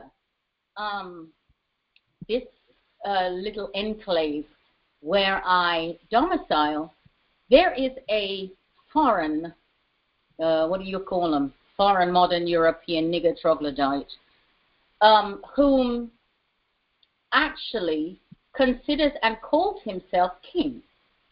And the people, I mean, literally, they look at me as a foreigner because even though my family are from this land and I was born in UK territory, but I am here home to the land. And literally, this man is behind the murder of my consort. And he has done it before, where moved people out of the way for his business. The spouse of the woman was a foreigner, and the spouse sold the property, the baby. The woman, they said, was mad, and they now have the mobile, or they had the mobile unit come and juke her with psychotropic drugs, and then he moved her out of the way. I happened to work on the project 12 years ago when he called a meeting to have us help find her family. So 12 years later, here I am on the receiving end because the word on the street is I'm a nut job. I've lost my mind because from my consort was murdered in my hands, and they all attacked me, and there's been no what one would expect in a situation like that. But the people and the Moors, whom, yes, I know are asleep, and I was asleep too 16 months ago or however many. But yes, they do refer to him as king. In fact, 12 years ago myself, I was putting on the vagina monologues here actually, and the heads of the Women's Center called me, invited me out to dinner to ask me why I was putting it on at the time that the king, and I don't even like to use that, the thing, was putting on an event because there would be people from all over the world. And I had said, well, because I woke up one morning, Spirit said, do it then, it's the perfect time. Yeah. And they said to me, have you asked the king? Now I'm talking that these 2 women are Moors. And I was just like, because I didn't even know, I was relatively new here. I didn't even know there was such a thing because I'm the queen and he ain't my spouse, so hello. Right. But my response was, and honestly I knew nothing about this, was when I realized what they were saying to me, I said, have you ever played chess? And they looked and they said, well, yes. And I said, well, the queen is the only one who can move wherever the bombo she likes. And I didn't know that word, but and I look back now and realize it's a game of chess we've been in, but I had no concept. But yeah, I mean, I'm kind of run off there now, but the idea that our own people and my own people literally are literally saying, because I'm saying what really happened and everything else, I have lost my mind. I'm putting out my tree, and the king is entitled to take me, take my consort, and take everything, and my people are moving, silenced, moving aside, literally looking at me like I know I'm here. You get what I'm saying? But that's what's going on. Let me say this about that. Because, see, this is something that the ancestors really have been dealing with me about the last 2 days. The ancestors have made it very, very, very clear to me, and some are not going to like this, but I'm going to say it anyway because y'all know how I do. Say it, Empress. Every foreign person, those are the terms I want to use. Every foreign person who is claiming or was previously claiming to hold a position on our land is suffering from schizophrenia. Yeah. They think or thought, and see, let me tell you what brought this up. I was looking at some old footage from the 1930s or 1950s or 40s. Yeah, it was like 1936, something like that. Old black and white footage of mental patients with schizophrenia, and I was wondering, ancestors, why are you having me watch this? Because I was looking at the foreign persons in the video, and what they were explaining about them is directly related to what we've been seeing, and thinking that they were sheriffs, thinking that they were kings, thinking that they were queens, thinking that they were police, and all of that. Those people are suffering from mental illness. Yeah, I would agree. Absolutely. Absolutely. And we need to go ahead and just make that right, because they are suffering from mental illness. Absolutely. Anyone running around here saying, I'm an American, I'm an American, I'm an American, you have a mental illness if you're not of the bloodline and birthright. And here's the thing, Moors, and I almost missed this part. I wasn't going to put it up here, but I guess I will now. Back in the day, when this whole usurpation piece first started, there were Moors who were saying, no, this is ancient Morocco. This is Egypt. This is, they were pointing and saying this is this. But the foreigners had already put their fake corporate constitutions on the public record and done all their quote unquote usurpation actions. So because we Moors were going to sleep and hadn't done what we were supposed to do, they started putting us here in this place that you see on the screen. This is Egyptian Mental Institution in Illinois. Wow. They started putting Moors in places like that because we hadn't done the paperwork, the documents. We stopped speaking by affidavit. We started using their forms. We started using their military script and still trying to say, well, this is ancient Morocco. This is Egypt.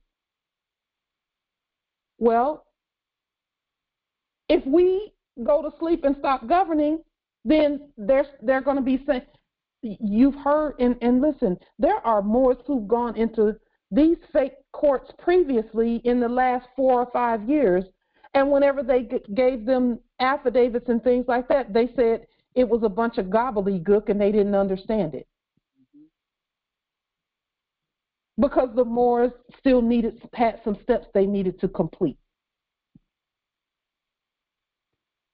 And they tried to, every last one of us who did a POW demonstration, at one point or another, they were either threatening to give you a mental evaluation or threatening to put you on a mental ward. Well, their plan was to have them in a mental institution, in a hospital when they killed Iris in my arms. That was their goal, was to have... As if you didn't know what was going on. Hello, not at all. I'm supposed to be out of my tree. But the thing about it is, if I was focused before and I was waking up, hello. Yeah. So whoever that is that's pretending that with the schizophrenia over there talking about he's the king needs to be removed. Well, I've leaned, so, and he has the business down here, and so he doesn't even own a business. He doesn't even own a business. Custodian in the, exactly.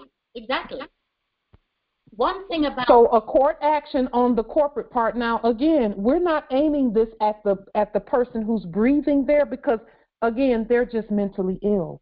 So we're not mad at them. Right, they're incompetent. I mean, they're legally and... Well, incompetence is a mental illness, too. Mm-hmm. Right. It's considered mentally ill, and every more who has gone into a POW demonstration, if you were not competent, they were threatening to put you in a mental ward.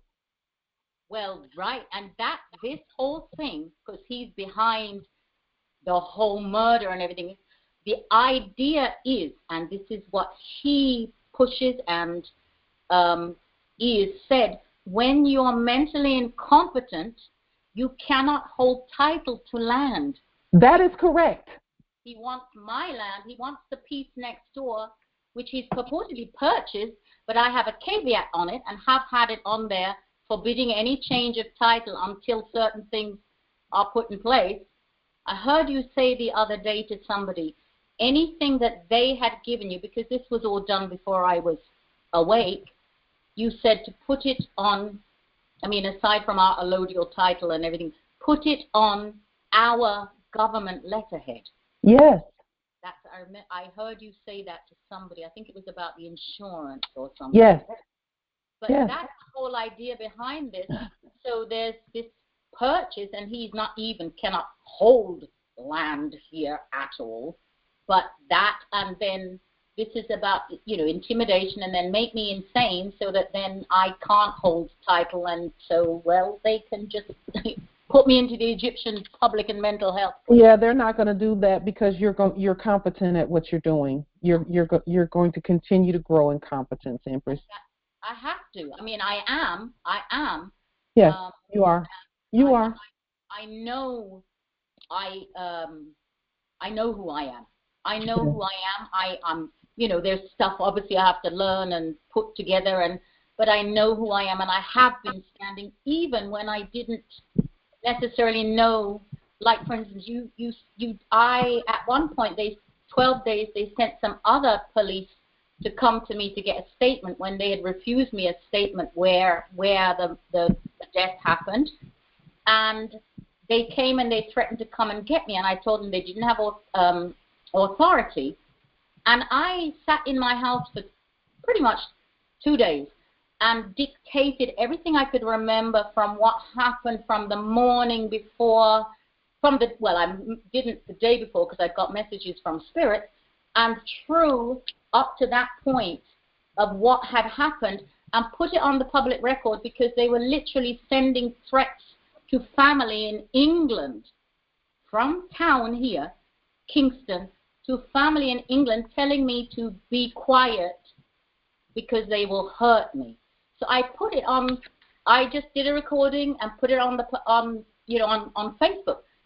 I didn't do court action because I didn't know anything about that language, but I did put something. It was an hour and a half long, everything that I could remember, because I feared for my life, but I was not going down. You get what I'm saying?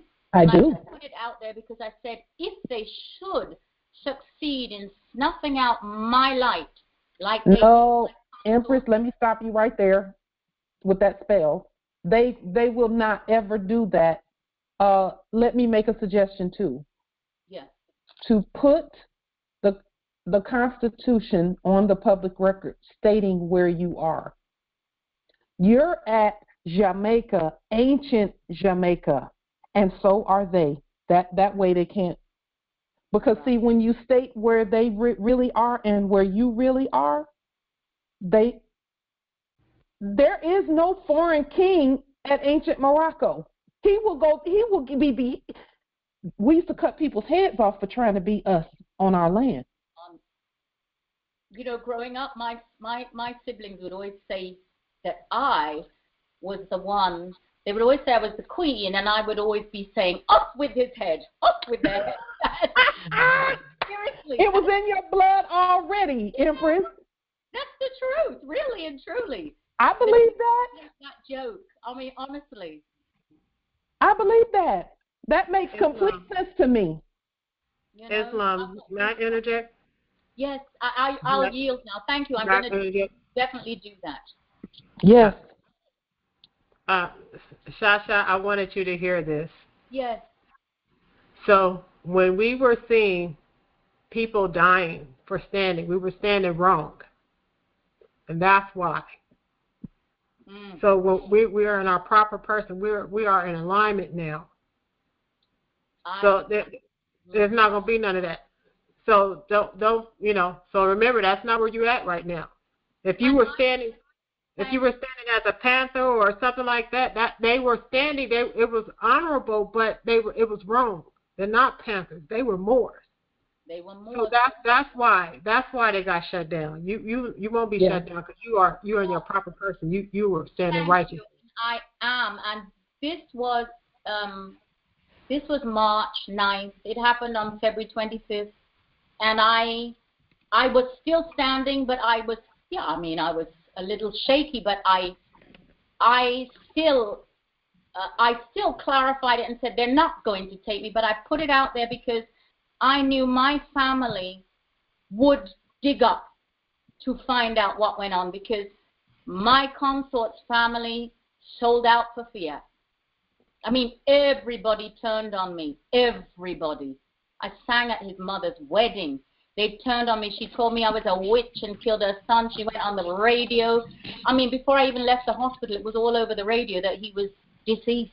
They hadn't even told me fully. I mean, he died in my arms. Do you get what I'm saying? Yeah. So, yeah, thank you. I thank you for that, because I am in my proper person. I put him in his proper keep, was in his proper person when they killed him. Wow. You know, and this was in an emergency room in front of at least 100 people. It's all open. You can imagine here. There are no walls. It was just curtains, if there were even curtains. And they did it all in front of everybody without any form of... The nurses all stood while he died in my arms, and I'm calling for them. I mean, there was nothing named human. And it's continued where nothing... It's like done in the open, and there is no... Well, there is me. I mean, I'm the law, as you tell me, but I'm talking at that time. Yeah. In the open, completely, like. Well, Empress, in their corporate fiction world, they shoot people down, they kill people, whatever. They do all of that. You know what I'm saying? In their corporate fiction world. That's why it's up to you to ensure that never happens again by telling everyone where they really are. Because that is some schizophrenic BS right there that you're describing. Yeah. That's crazy people. Yes. Doing things. That's crazy people who can do that and not even react. Not at all. You got to be mentally insane. And you have to not react. And the people, listen to me, the majority of the people in this place were Moors. The nurses, the doctors, one was a Manchurian, or I think it was whatever it was, but whatever. One was a foreign. The rest of them were my colonization, Empress. Colonization, working with commercial mercenaries, and then them having everybody scared that it's going to happen to them next. When it's really not. When everyone is when all the crazy people are shook back into reality. And there are so many of us. It's our place. It's our. It's just. Empress, and it starts with one of us. All it takes is one of us. I'm telling you, all it takes is one. I listen. Yes, it does. One step to go anywhere, to draw something, is one dot. You put that pen on the paper, and then you go somewhere. That's it. That's it. Because if one had to wait on an army, or on a map, we would never do anything. And they wanted us doing that, Empress. They wanted us to wait for somebody else or some big group to come and do the work for us. Right. Because they knew nobody was coming. They knew we were the most powerful. And if we didn't know we were the most powerful, they were just going to keep doing it. And that's what they're doing, and it's over. It has to. Well, it will stop. Yes. It has to. Empress, it stops with you. I know, yes. And all you do is take it one day at a time, because I was thinking the same thing. Here in 2017, I was thinking the same thing. How do we get past all of that? But it's smoke and mirrors. It's smoke and mirrors. Yep. They're crazy, and we got to make sure that they stop being crazy on our land. Yep. They're crazy. They're mentally, they don't even know where they are. And that's the truth, really, because they're 3,000 miles from home, at least. And they think that they're still, and then their home doesn't even really exist. It's a corporation. There you go. They're crazy. They're totally insane, and that's absolutely, because, as you said, only crazy nutso people would do what they do and continue to do it. Yes. They wouldn't do it in their right mind. They wouldn't. In their right mind, it wouldn't even make sense in their right mind. It wouldn't even come into their mind. It wouldn't even be an idea, let alone to be acted out. And then let me just talk about, yes, the animal DNA, Empress Rose. That has something to do with it too. It is inferior. But let me just talk about the Moors that were agreeing with that stuff and saying, had you asked the king, they've been touched. Their mind has been touched by some mental infirmity. Absolutely. Okay, and I'm not bashing them. I'm pointing out the truth that it starts in the spirit realm. Yeah. And that is why it's important for us to put things on the public record so that we speak, because the more we speak, we're casting and breaking spells. That's how things get fixed. I actually put a little video just terminating all corporate contracts the other day. I don't know, I got this, Spirit said, and I set the... Yes, Empress, that's important. It's important. I just read the court action. Yes. More presumed contracts and put it on. And I know, honestly, I felt lit. I felt activated. Yes. I did. Empress, I'm like, can I see the video? Can I put it up on YouTube? Can I do something? Oh, let me find the link. I'm so terrible at these things. Because we all on this call, we have got to rid them of their mental condition. Yes. Let me find if this is the link. Oh, here it is. That's our job. Those that were pretending to be the sheriff are not the sheriff. They never were. They never were. They never will be. Here's my little video. Those pretending to be law enforcement, they're acting. And they never were. And they're not even qualified. So we wonder why dumb stuff is happening. Right. That's why. Because the incompetents are leading the, or in inverted commas. Yes. The Mad Hatter's Tea Party. The patients are running the asylum. There you go. That's the word. That's the line. That's the one. Isn't that? Or they worse. Let me break that spell right now. Wait a minute. Let me just break that spell. They are not running anything. We got this, and we're going to make sure that everybody gets medicated with these spells so that they get their mind right. Exactly. Because this is craziness. That's craziness. That is craziness. This is sanity. That's craziness. And that's why I know that. I mean, I'm so grateful for this knowledge, this community, our nation. Yes. I honestly, in some ways, the study has kept me as well throughout this. I mean, I was... you and me both, Empress. You and me both. 33 days after it happened, I was here all by myself. I wouldn't let my sons come because I woke up and realized it's the cabal. I mean, literally, you get what I'm saying? And I didn't want anyone near me whom they could access in order to, or attempt to access in order to get what they really wanted, because I have failed their plans completely by still standing. You know, Empress, they can only access others through us, through our thinking. And when we get our thinking right, we can be around anybody. And anytime we hear anything crazy, all we got to do is break that spell in our own minds, and it's a wrap. I've done that before.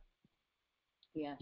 Where I didn't, because see, they have to have some way into our mind for us to even notice somebody doing something and assign a label to it. Yeah. Yeah. Yeah. Your sons, you know, our kin need to be around us. Okay? But we got to make sure that no matter what they say and do, that only love is coming from us. And when love is coming from us, any spell that anyone has put on them or on anyone else, it is not strong enough. Not strong enough. It can't touch us. And the thing is, they already know that when we're around others, that it's going to make us stronger too. And that's the truth. It's going to make us stronger because when we know that we control everything that has to do with us, anybody that's around us, especially our kin, I'll just give you a quick example. Here at my domicile, it's me, my consort, and my heiress. Mm-hmm. I determine the temperature of the house. I know that already. Yeah. You determine your domicile is your castle. Absolutely. Anybody coming in must meet your temperature, not the other way around. Absolutely. And my consort was having one of those days. He's a Gemini. Geminis are emotional. They get emotional. He's a Gemini. Mm-hmm. Yeah. Okay. And whenever he gets emotional, I have to be the calm. Yeah. And the sensibility. Yeah. And I had to be the sensibility between he and my heiress because she don't play. And she's quiet until you mess with her. Uh-huh. Okay, she's a Libra, so she got to have balance. And if it's not balanced and it don't look right, she's off, off with their head type of thing. So I had to balance those two. But the temperature in this house, if I'm chaotic, then the house will be chaotic, and they won't even know why they're being chaotic. But because I can see through that stuff, and I know that it has everything to do with my energy, and this goes for all of us. All matriarchs have this gift, where the house, the temperature of your domicile is determined by you. I know people sometimes act a certain way, this way and that way, but your response to it will calm them down. Yeah. Yeah. So people coming around, they actually have to match your frequency, or else they're going to feel uncomfortable. And the truth is, at that time, honestly, I know I was not that I wasn't in my right mind, but I was so disturbed by it all, and really, yeah. Even as I stood, and I literally would say, I fear no evil. I mean, and I really did, but I hadn't got to that place. The idea of having or thinking that I would worry if they weren't in my close proximity. Yeah. That was where I was, and I'm now, now I'm fine, and I can't wait to see them. But at that time, I'm telling you, Empress, you must have seen what we sent, because all of us are standing right beside you everywhere you go, and we're like, okay, who wants some? I know you're not messing with her. Yes, you're here. Yeah. And but we're there for each other like that anyway. Empress Shatali is getting ready to do a demonstration. We like, who wants some? Who? What's up? What's up? Like a bunch of gangsters. Hello. That's just how we are energetically in the spirit realm. And I could feel that when I was doing my POW demonstrations. I did not feel alone, not a single day. Mm-hmm.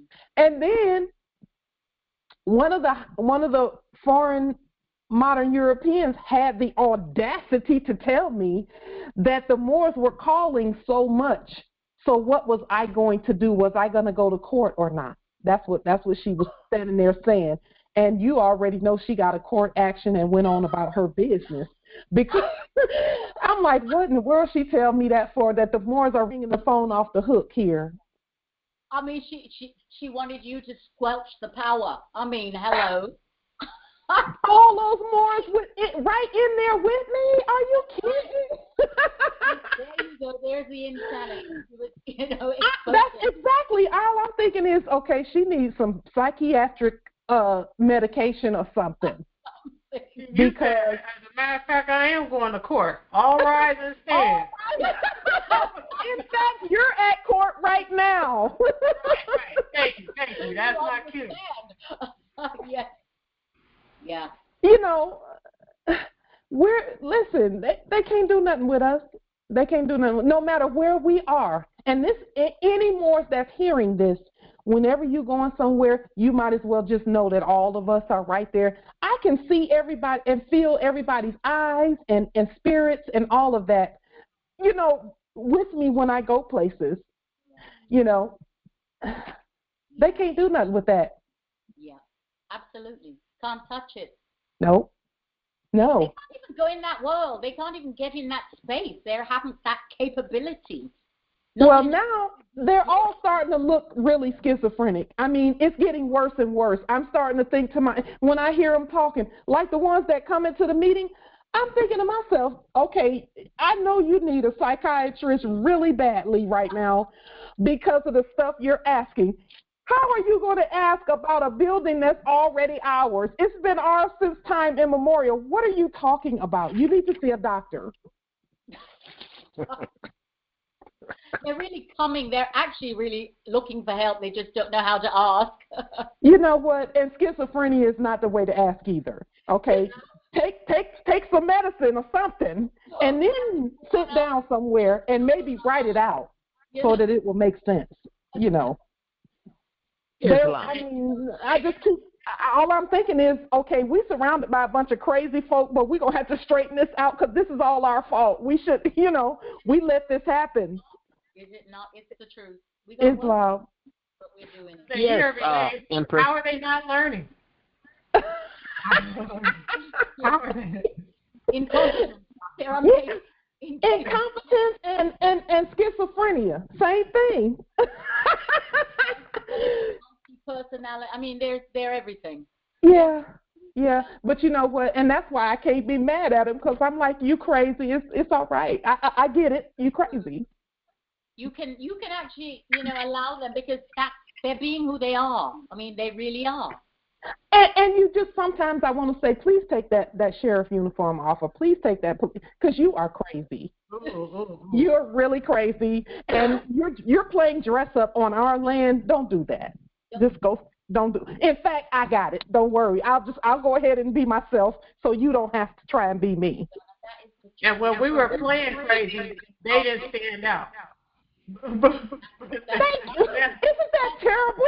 Now that we sobered up, we're like, y'all crazy. Yes. Now, wait a minute, Empress, because see, you used the word sobered up. Listen to this carefully now, because see, we was busy partying with them, and that's how the switch happened. See, that is so true. That is so true. And we was taking their stuff. That is and they was like, okay, good, we can pretend to be them. And now that we got them smoking our weed and drinking our wine, we can pretend to be them. Right, but I mean, literally, I'm telling you, I'm living in that. That's exactly. Real awake. People have taken on. I mean, they can't see that they are the crazies. How do you call yourself a king on somebody else's land? I'm still tripping off that, Empress Shasha. I'm saying, I was like, and I couldn't believe that these women were saying it to me, and I was completely, I was, like when you feel a bit slow sort of thing. It was like, what are you saying? And yeah. I don't know where that comment. It was Spirit. Spirit just said, "Have you ever played chess?" I mean, it's the queen.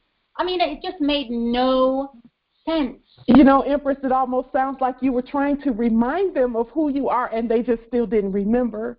But they need to. I suppose I didn't fully know at that point either. I mean, even though I knew, because I've always been, when I came home, you knew. Yeah. I said, I did not come here to this land. Yes. Behind no foreigners. Those were my lines. I was not subjecting or submitting myself as most of the people in this little enclave have done, because they were the ones with the fiat. That's why we had to get rid of that stuff, Empress. That is why, because that fiat piece, that's the only thing they had. That's all they had, Empress. And it's fiction, so they didn't have anything, don't have anything, are not. Still don't. But there are some Moors that are still suffering from, they're coming out of the delusion. Yeah. And realizing, okay. I mean, they'll work for them for 2,000 Jamaican dollars for a day and get treated like shit. That's the crazy part. $10 approximately. I think it's a little over because it's 152. I mean, literally. Yeah, and I was saying to a young man the other day, if you certain states on the mainland, I mean, your minimum wage is $15 an hour. Have you considered that why is what you do, your labor, and you're doing the same work, what makes it so, the value so low here compared to over there? Because Moors accept it, because they still don't know where they are.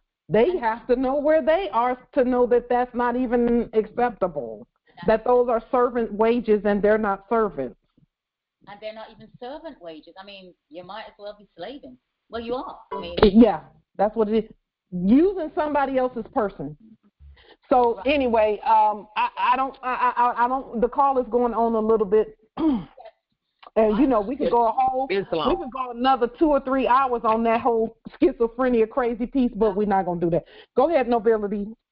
Yes, Empress, I noticed that you had mentioned kin a couple of times, and it brought to my attention that the word family means servant and slaves. It does. And you can refer to the 4th edition of the Black's Law Dictionary, and it'll indicate that the birth certificate is identifying our kinship as servants and slaves. Yes. Yes. That's why they talk about family all the time. Exactly. Yep. And the word native also means servant. Born a servant. Native. That's why people who saying we're Native Americans, no, Moors, you're not Native Americans. You're not born a servant to the Americans. You actually are the nobility on the land. Listen, we forgot what dictionaries, in our psychosis, our previous psychosis, we forgot to look at a dictionary. I'm just so grateful to our ancestors for waking us up out of that. When Grand Sheik talks about psychological operations, that's what it was. Psychological operations was what that was. And I'm grateful to be awake, because now I'm looking around and I'm like, oh no, there's not enough medicine made, so we really gonna have to cast spells and things and and write documents and publish and speak on the public record as often as possible. So I'm glad that most Moors are waking up as well. I see some stirring in their sleep from most Moors. Most Moors, no matter who they are, they're stirring. They're starting to look around and be like, something ain't right. Mm-hmm. Yeah. Yeah. They are. Yeah. I see it in my sons, as well. Movements are being made. Yep. I'm seeing it in some of the most hardcore, veterans who were in the military 20 and 30 years, and they were completely institutionalized, and now they're actually stirring up a little bit, going, wait a minute, I think we are indigenous. I think we have been here, and that was a little bit of what I thought was going to be a tough group, but they're not that tough. Yeah. They're actually starting to wake up. That's a big, powerful sign. Because we came to them with law. We came to them with law. Yes. That helped break that. Yes. It makes sense. With lawful documents, I mean, how can you deny it? You have to look at it. If you're going to be an officer, and enforcing law, you got to look at that. So. Yes, because they all they look at is codes and statutes and things like that. Yeah, regulation is what they look at. Yeah. And I was talking to one of my kin yesterday, who I hadn't spoken to in quite a while, and I was like, you of all people, ooh, we behind. We got to get. I was like, oh, I might as well pack my bags and get on the road. If he's open, everybody is open. So yeah, they're ready. The harvest is right. It's ready. Yeah. Yep. I'm glad too, because it was. Ooh, I'm glad. So with that being said, what'd you say, Empress? Our little hiatus. Yes, Islam. So with that being said, nobilities and emperors and empresses, the heads, semper supra, always above. I actually like that. I think I'm gonna take that one and make that one of the things we say, semper supra, always above. So with that being said, we'll go ahead and adjourn here, and we'll meet again on Thursday. Peace and grand rising to the sovereign, original, indigenous, natural, divine heirs. Islam. Islam. Peace and grand rising. Islam, Moors. Peace and grand rising. Peace.